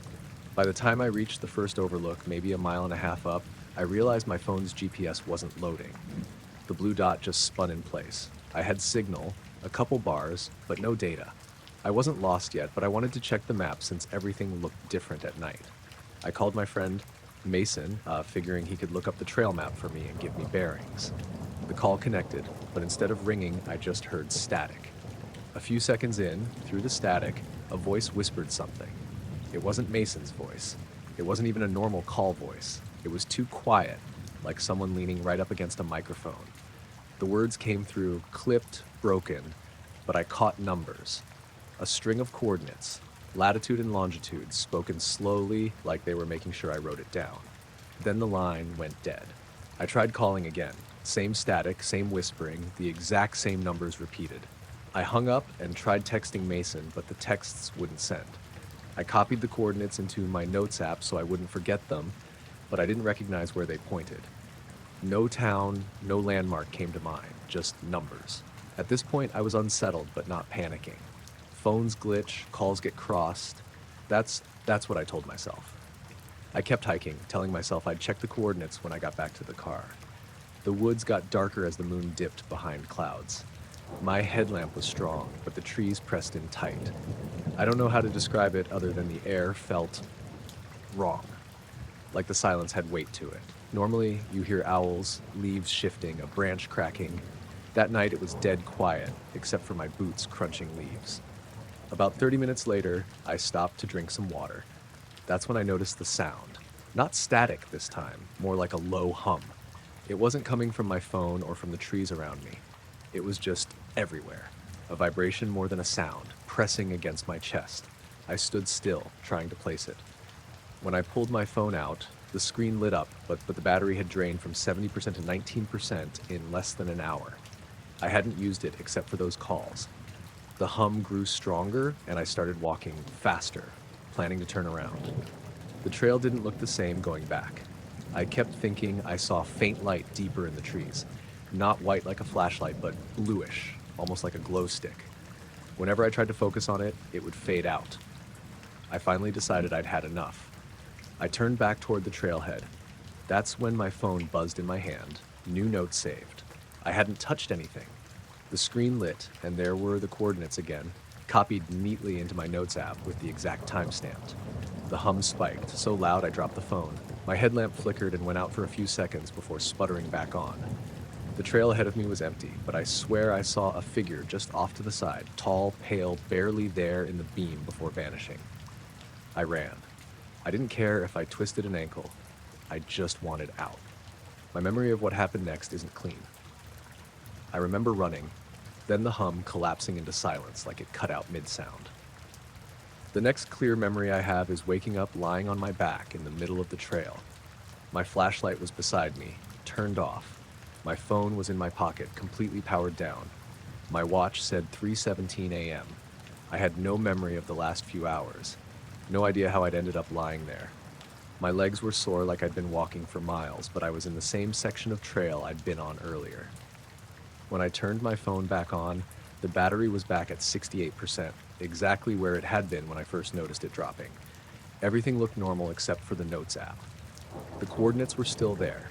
2 separate entries, one at 9:48 p.m., the other at 12:12 a.m. I walked back down to the car without stopping.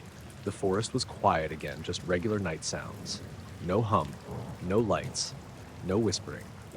When I finally looked up the coordinates at home, they didn't point anywhere I recognized. A patch of woods miles away from the trail I was on. No houses, no roads. Just forest. I've never gone back.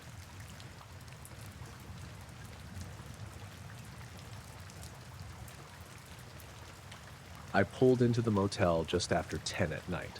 I'd been driving west all day, cutting across Kansas, and I was too tired to push any farther. The place was called Prairie View Lodge, though there wasn't much of a view, just a gravel lot, a row of rooms with faded numbers, and a buzzing neon sign that flickered vacancy in uneven bursts. The lot looked packed. Every space was taken, trucks and sedans lined up bumper to bumper. But when I walked into the office, the lobby was empty. No sound, no clerk, just the faint hum of the soda machine in the corner. I stood there for maybe a minute before a door behind the counter creaked open and a man stepped out. He looked normal enough, maybe mid-50s, gray hair, plaid shirt tucked into jeans. He didn't say much, just asked how many nights, slid me a key and pointed toward room 12. No mention of breakfast, no Wi-Fi code, nothing. The whole check-in lasted under a minute. Room 12 was at the far end, ground floor. When I opened the door, the smell hit me first. Cleaner, heavy on bleach. The bed was made, the carpet threadbare, the kind of generic art print you see in every cheap motel. The blinds were already drawn tight. I dropped my bag, locked the door, and sat down on the bed. That's when I noticed it. No sound outside. With a lot that full, I expected doors slamming, voices, TVs bleeding through thin walls, but it was silent. I peeked out the window between the blinds. The lot was still full, every car exactly where I'd seen it, but no people, no movement, no curtains shifting in any of the other rooms, just parked cars under the orange glow of the lot lights. I told myself maybe everyone had checked in earlier and was already asleep. That was the simplest answer. I brushed my teeth, got under the covers, and tried to sleep. Sometime after midnight, I woke up to a sound. Not loud, more like a murmur. I lay there, trying to figure out where it was coming from. At first, I thought it was the TV in the next room, but when I pressed my ear to the wall, I realized it wasn't a show. It was voices, dozens of them. Low, muffled, like a crowd talking in another room. I strained to catch a word or two, but it all blurred together. Male, female, old, young, it was impossible to tell. The weird part was the rhythm. The voices didn't overlap like a real crowd. They rose and fell together, almost timed. I knocked lightly on the wall, half expecting whoever it was to quiet down. The voices didn't falter. They just kept going, perfectly steady. That's when I caught it. My own name. Not once, not twice, over and over. My name threaded through the murmur, repeated in the same tone at the same pace. I froze. I hadn't told anyone my name except the guy at the desk. There was no reason the people in the next room should know it. I whispered, "Hello?" Before I could stop myself, the voices stopped, dead silent. I backed away from the wall and sat on the edge of the bed, staring at the door. I thought about leaving right then, but my car was parked around the side, and I'd have to step out into that silent lot to get to it. After maybe 10 minutes of silence, I convinced myself I'd imagined it. Maybe I'd dreamed half of it. I lay back down and pulled the blanket tight. Then, around 3 a.m., it started again. Louder this time. The same chorus of voices muffled through the walls, all saying my name. Not shouting, not whispering, just speaking in unison, steady and calm. I sat up, heart pounding. It wasn't coming from one side anymore, it was both walls, left and right. I covered my ears with my hands. Even then, I could feel it in my chest. The cadence was exact, like a recording played back on loop. I grabbed my phone to call someone, anyone. No signal, not a single bar. The screen brightness dimmed on its own, flickering before going black. When I tried to power it back on, it wouldn't respond. The voices grew sharper, not angry, not frantic, just clearer, like they'd moved closer to the walls. I thought I heard them from above too, pressed down through the ceiling. Then the lights in the room flickered. Once, twice, then out. I sat in total darkness. The voices didn't stop. They filled every corner, the exact same word, my name, over and over. I don't know how long I sat there. Time felt stretched, wrong. My head pounded and the air felt heavy, almost charged, like the moment before lightning hits. At some point, I blacked out. When I came to, the room was bright with daylight. The TV was on, playing some local morning news. My phone was back on the nightstand, fully charged, even though I hadn't plugged it in. I opened the blinds. The lot was nearly empty. Just 3 cars left, scattered. not the dozen or more I'd seen the night before. I packed my bag fast. When I stepped outside, the air was still, no breeze at all. The office door was locked, blinds pulled, no one inside. I didn't bother checking out. I threw my stuff in the car and drove straight out of that lot without looking back. That was last year. I still have the motel key tucked in a drawer. Room 12. The plastic tag is cracked down the middle, like it had been bent in half. I don't remember doing that.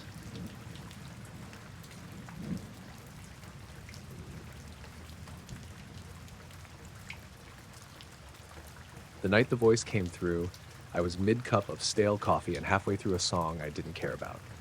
My show, late night, small town, the kind where you hear more frogs than callers, was routine. Pull the playlist, wander the board, read the odd email that made it past the spam filter. I liked the stupid safety of it. The studio lights were on dim, the street outside was a black smear, and the building's heat kicked in and out like a tired animal. I cut the track to commercial because I had a voicemail to play. It was one of those late night things, someone sobbing about a breakup at 2 in the morning, and the town's one DJ's small mercy was to let them hear themselves on the radio. My engineer, Malik, had already buzzed me with the pre-roll from the production room. We ran a minute of ads, the standard loop, support your local diner, mention the sponsor, and then the headphones hugged my skull like a warm, hollow thing. That's when it started. At first I thought it was the station console mixing a dud audio file into the chain. A thin warble under the spot ads like someone had left a reel spinning with a finger on the tape. Then the warble resolved, impossibly, into a voice. It said my name, not a casual mention. My name, my own voice saying it in that exact way I say it when I catch myself on recordings, the lilt I don't like. Distorted like I was hearing it through a glass tube, but fast, urgent. Marty, let me out, it said, or rather rasped, because it didn't sound like a request so much as a plea that had been replayed 1,000 times and lost its edges. The timbre was mine. My brain did its stupid protective thing and tried to point at echoes, rehearsal, prank, audio bleed, but the hairs on the back of my neck stood up and didn't sit back down. I yanked the headphones off. Malik's door was open. He was hunched over a laptop, adjusting levels. The studio smelled like cigarette smoke and paper, the radio equivalent of an old shirt. "You catch that?" I asked him, voice too loud in the quiet. He looked up like he'd been dragged out of deep water. "I heard static. Sounded like a generator." He shrugged and went back to whatever he was doing. The board's meters were normal. The log showed the commercial break played at 2:03 a.m. like it always had. I played the last 30 seconds from the board recorder. Clean. Nothing but the canned "This hour is brought to you by" and the jingle. I checked the stream monitor for backfeed.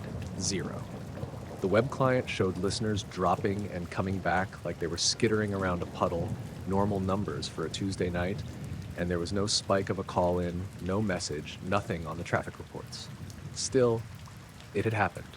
My voice had appeared in my headphones asking to be let out. I kept saying it to myself in the fluorescent that hummed over the console, thinking that if I said it enough, it would sound normal. "You heard it too, right?" Malik asked finally, half joking, half trying to test me. He'd heard nothing but my voice sideways. I rewound the machine again. The studio recorder, the raw 2-track, the stream log, none of them contained the pleading. Malik pointed out, patiently, almost gently, that sometimes our ears hear what our heads want to hear at 2 in the morning. I should get some sleep. I drove home in a thin rain, the road silvered. The town looked like it had been painted back together with a small, careful brush. I left the station lights behind and thought about the voice only when the intersections came up. I went to bed like you do when you need to go somewhere in the morning.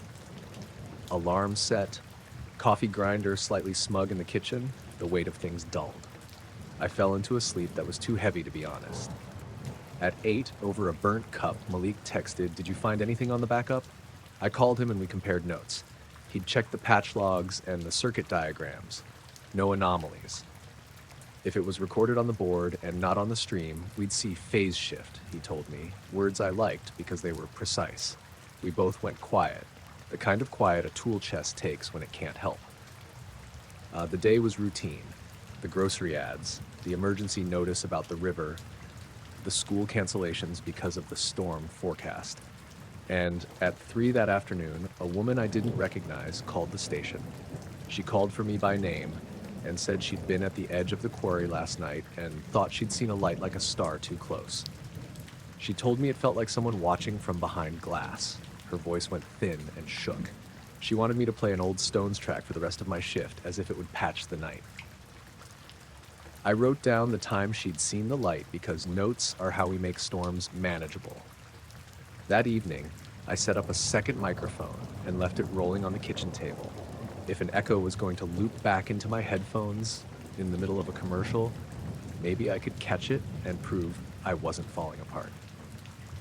Mullick dropped by just to watch the setup and to laugh like old friends do at silly professional neuroses.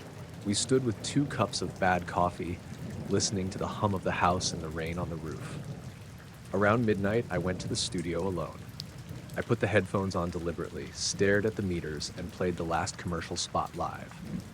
No voice, no whisper. But when I paused the playback and held the headphones near the desk mic, absurd, but if there was a phase ghost in the room, we'd catch it. The breath in my ear was exactly as it had been the week before, shallow, primed. It wasn't sound so much as presence. I took my palm off the slider and the control logic in the board pinged. I slept badly. Twice during the night, I'd wake with a start and check the kitchen mic file. Nothing unusual. The file showed me walking through the house, tea kettle on, the proper creaks and stretches. No begging. The only oddity was the tiniest blip in the waveform at 2:12 a.m. Half a millisecond of negative space like a seam in the air. You learn to live with seams if you work nights. They're part of the job. Static that comes and goes, a caller who's drunk by 3, a tape that eats itself. I told myself I was being dramatic. I told myself the voice had been my own reflection off the console, some feedback artifact. I told myself anything that kept me from thinking about how exact the timbre had been. A week later, the old woman from the quarry called back. She said she heard something while walking her dog at the edge of the water. A voice, a wheeze, like a radio left on and tuned too sharp. And then she said my name. She asked if I'd ever felt time slip, like you blinked and the world had repositioned itself on purpose. I said no because I wanted to be polite and because yes would open a conversation I didn't want to have. That small talk is how the impossible breathes into ordinary things. It didn't help that I started waking with a scent in my nose I couldn't identify. Dry metal like a coin left in the sun. It did not fade fast. Malik joked I was being haunted by sponsorships. I laughed, but the laugh had paper edges. On a Tuesday, the board did something stupid. The automation dropped out for 2 minutes in the middle of a noon hour. Our emergency feed cut to dead air and then to our sign-off tone. The monitor recorded nothing but a low, flat tone in the space where a voice should have been. We were lucky. No one called in, and the afternoon crowd filed like they do, indifferent and sticky. But on playback, when I scrubbed the file, there was a clear, clean waveform at 2:12 a.m. on the kitchen mic. A distinct human pattern that looked like a breath trying to form words. The shape matched my voice exactly. We bottled it. Malik rendered the clip and saved it in 3 places, his hands shaking. We sent it to a friend at the university's audio lab, more to humor our own panic than because we believed anything could be done. The lab guy called back with the kind of careful language that's meant to soothe and doesn't. No distortion artifacts consistent with studio gear, no digital signature that matched a known compression profile. It was, he said, present in the samples, but only in that one mic in one night. And when he asked if he could hear it, his voice had that same professional gap. Play it carefully, he said. We played it. Nothing. The file had no voice. It was paper silent, where a desperate voice had been. A thing exists and does not exist at once. I read about that in old science fiction and in repair manuals about vacuum tubes. I lived it in the small hour when the board was quiet and my laptop's clock read 2:12. I found a mark on my forearm about 2 days after.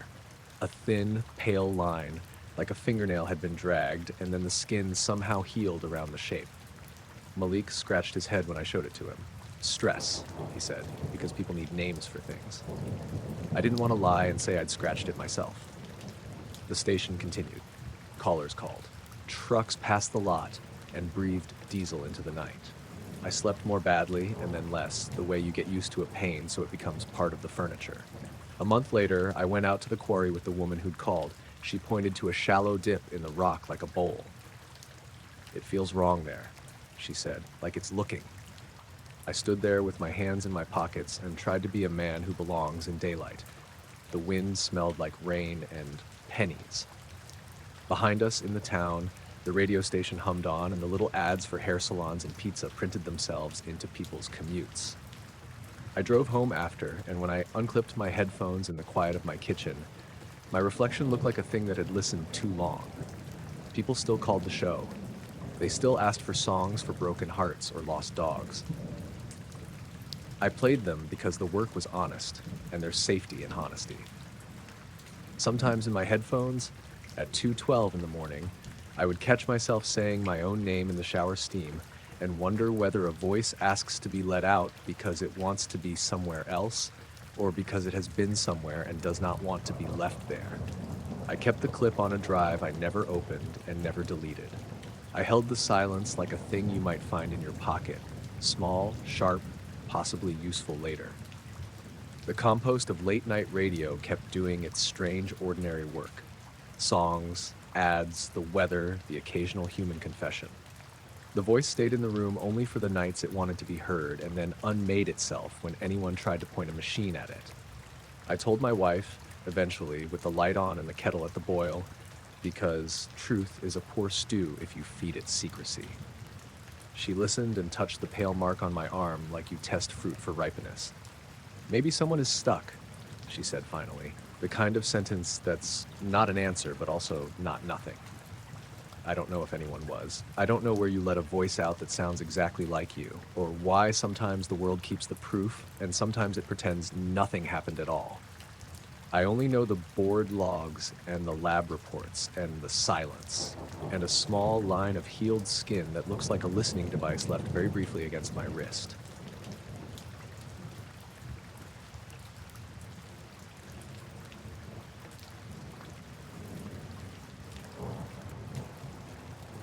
I opened the back door to the rental cabin, and there it was on the kitchen table.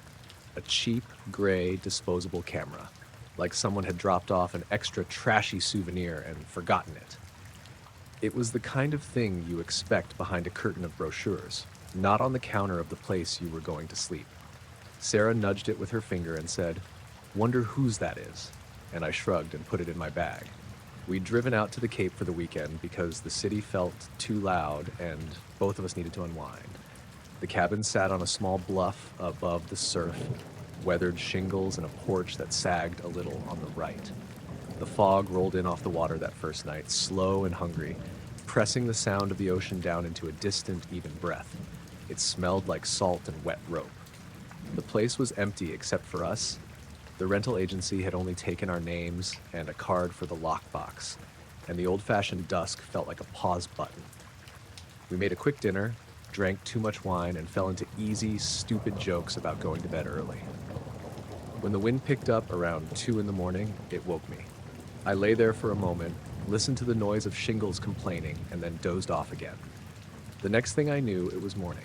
Sarah was already awake, sitting at the window, a fellow just French painter, rubbing her arms against the chill. She had the camera in her hands, and a grin that meant she'd found something odd, the good kind of weird that makes vacations memorable. "I developed it last night," she said before I had my shoes on. "Someone at the shop said they had time. They had a little scanner and were curious." She spread the prints on the table like a deck of cards. Most were ordinary, children on a beach, the same porch lit golden under a different sky, a dog shaking off water, tourist stuff. We laughed at one of ourselves, a goofy selfie taken before the store developed the role. But then Sarah flipped another picture over and handed it to me. It was the bedroom. Not a staged photo, grainy, slightly overexposed at the edges from a cheap flash. The bed was there, the quilt a little bunched where we'd lain, and we were both in it, tangled under the covers. I was on my right side, face to the pillow. Sarah was on her back, thumb half in her mouth like she sometimes did when she slept badly. The time stamp the shop stamped on the corner said 2:13 a.m. I don't remember you taking any photos last night, I said, voice too loud. I thought maybe I'd been drunk or hyper, or that I had leaned over and snapped something without remembering. But Sarah's face had gone flat. Neither do I, she said, and I never leave the camera out here. We held the picture together like you hold a match. The kitchen light hummed, the fog pressed at the windows. We went back through the evening in little clumsy loops. After dinner, we walked the path down toward the cove because the fog made everything look like a photograph. We came back and watched a movie, the kind that disappears into the background. We drank wine, and I remember saying something about the sea sounding like a train in the distance. At some point, I must have gone to the bathroom. At some point, we turned off the lamp and slid under the covers. That was all there was. There was no memory of a camera clicking or of standing to take a picture of the bed we were in. Sarah whispered, "Maybe it belonged to someone who stayed here before us." It made sense in a surface way. People leave things behind. But the prints continued. There was a second one. A close-up, grainier, taken from the foot of the bed. The flash caught the curve of my shoulder and the edge of the mattress. Sarah's cheekbones were like islands in light. There was no timestamp on that one. Just the grain and the smear of something like condensation on the lens. The third photo made both of us go quiet. It was the same bed, same angle, but someone, or something, stood at the right-hand side of the frame. Not a full body, nothing that hung where a human body would hang. A column of darker gray, like someone out of focus who had been lit from behind. The flash had caught the suggestion of a shoulder, and the barest outline where a head might be. The way our limbs lay beneath the covers, the way the air in the photograph seemed to bend around that shape, made my throat constrict. I flipped the print to the back. There was no handwriting, no name, just the shop's little stamp and a number. We checked the locks. Every window latched. The deadbolt turned smooth.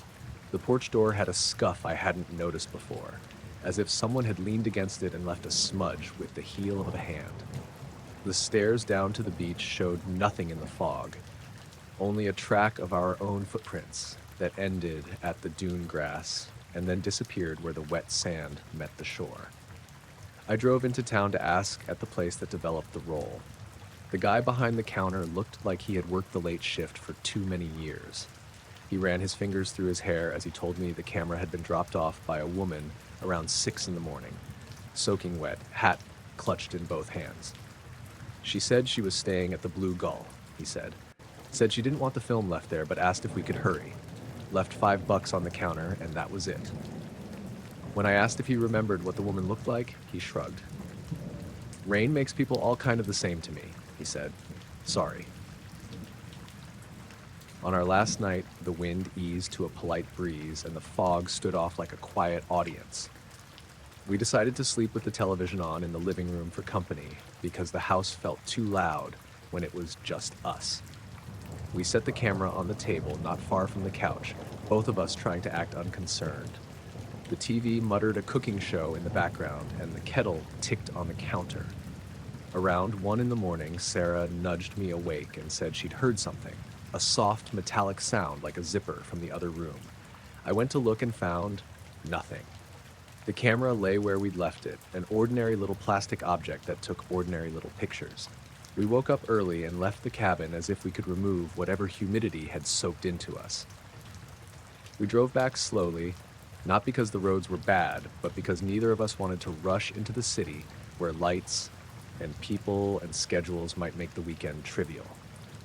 The camera sat in the glove compartment like a guilty third person. 2 days later, the prints in my kitchen lived in a stack like other small things that demand thought. I kept the one with the figure in a frame, even though I told myself not to, even though it made the house feel colder. Friends asked why I sounded flat the next week. Sarah said she felt wrong for a while, like someone had pressed a palm into her chest and left a print.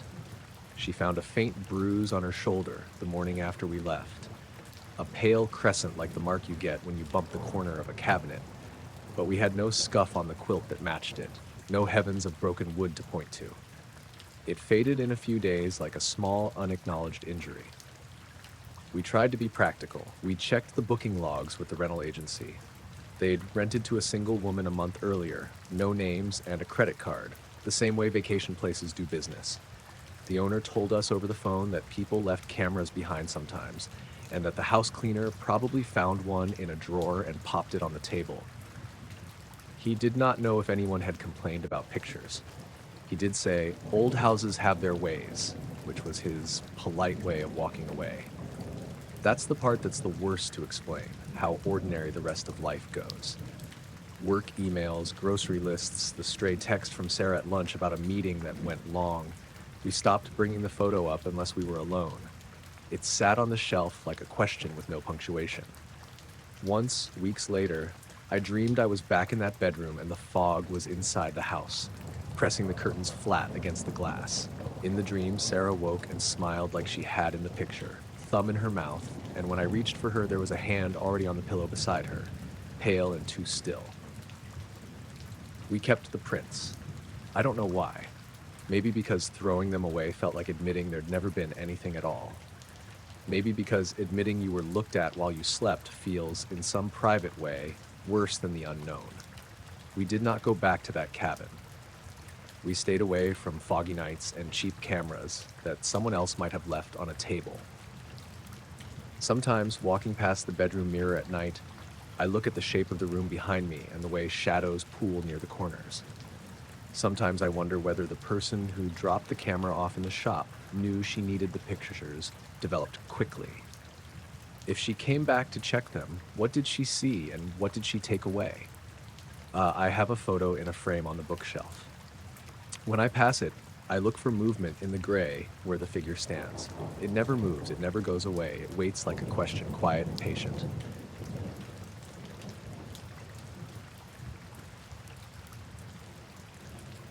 I hit the interstate after dark because the forecast said the fog would lift, and I wanted to get as far as I could before morning.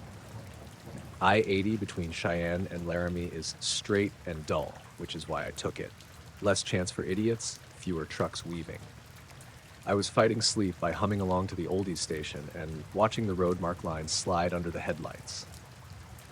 A little past midnight, the radio started cutting in and out. Not the usual skip when a tower fades. This was a low, mechanical warble that swallowed the music for half a beat, then let it come back. I thumbed the dial. Every frequency I skimmed had that same thin static under it, like someone had tuned a ham radio in the back of the band. It was unnerving, but not unknown. I figured a storm cell up ahead was screwing with receivers. Then I saw the first car on the shoulder.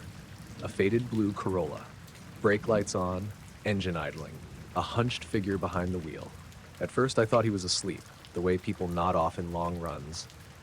He sat too straight for sleep, head fixed forward.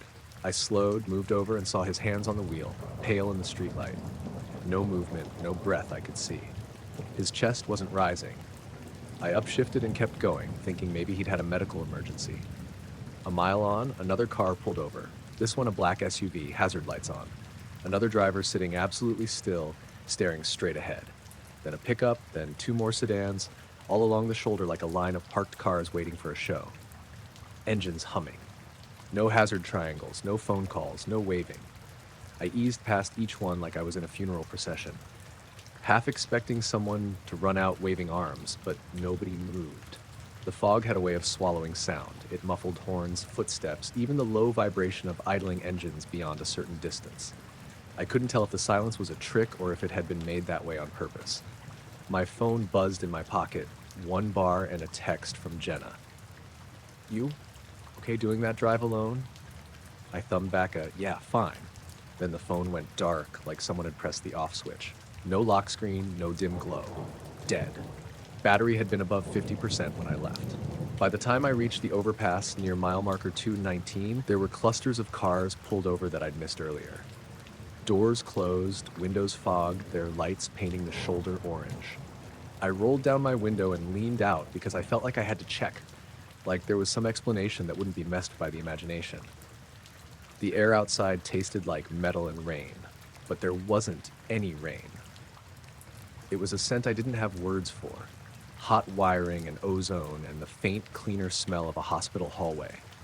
I saw faces then, sharper. Young, old, men in uniforms, a woman with a child's backpack in her lap. all of them motionless.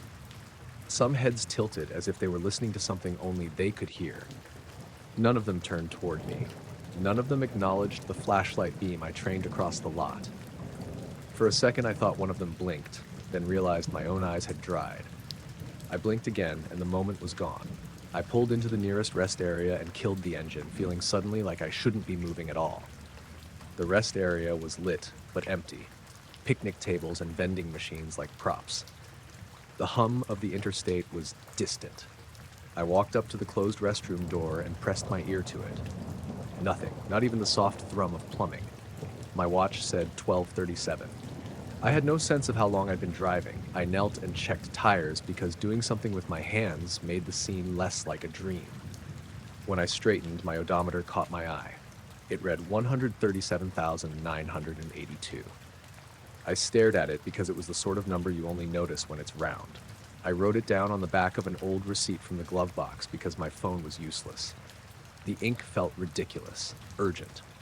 I got back in, pulled onto the highway, and my headlights caught a mirage of motion ahead.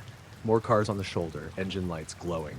As I passed them, a soft chorus of static rose up from the radio. It resolved briefly into a syllable, half a whisper like a throat clearing. My name? Maybe. The sound would have been easy to mistake for an electronic hiccup. I told myself to calm down and keep driving. At mile marker 238, I blinked. Not in that I closed my eyes for a second way.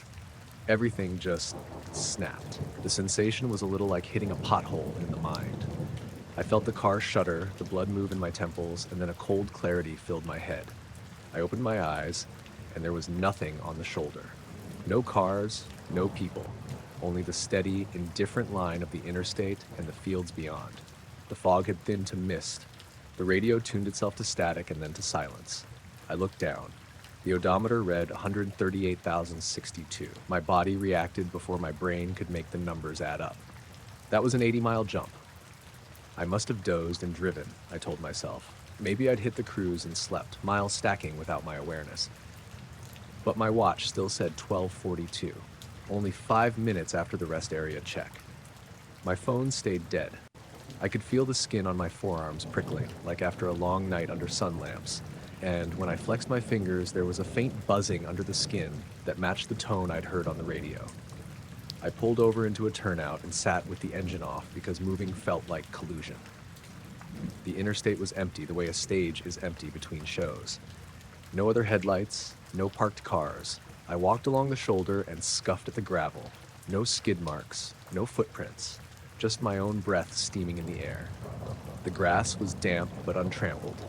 I called into the night, my sister first, then my boss. Long, clumsy messages. Both called back eventually. Jenna's voice had sleep at the edges. "You okay? You sound weird," she said. I told myself to give rational answers. I told her I'd had a weird fog and some cars on the shoulder. She told me to go home. I hung up and felt like a child who'd been told not to say anything weird because adults wouldn't like it. On the drive the rest of the way, nothing dramatic happened. The highway stretched, dark and ordinary. I kept checking the odometer like a miser counting coins.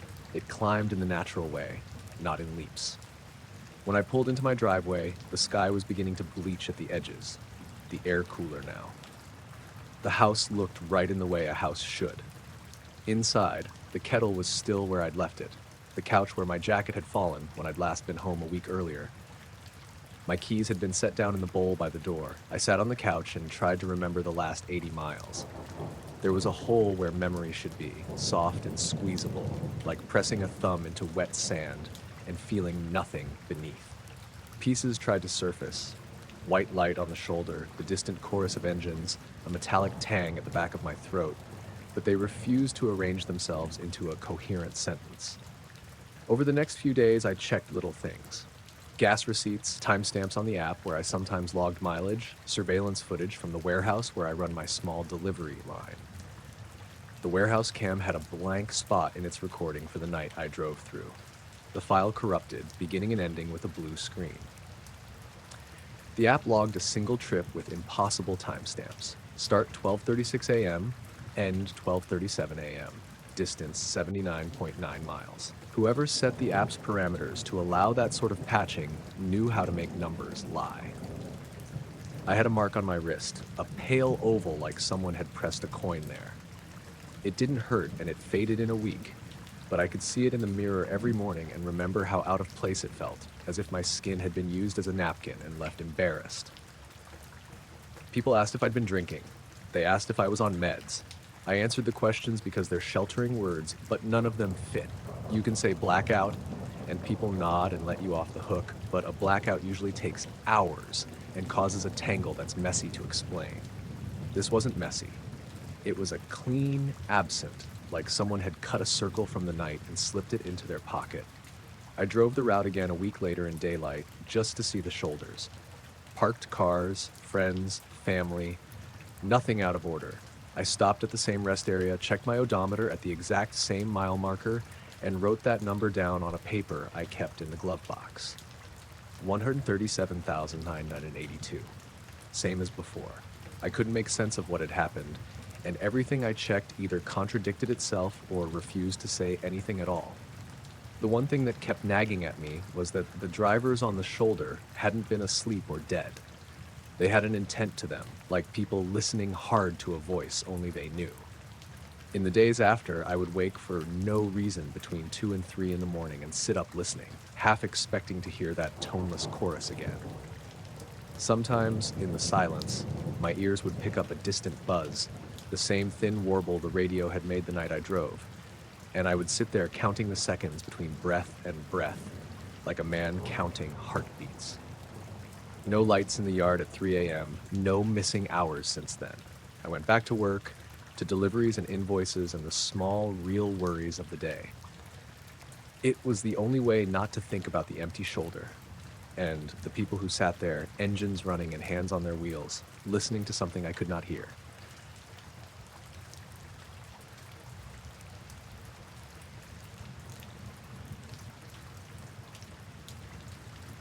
I left the pickup at first light and walked into a world that looked like all the maps I'd ever owned.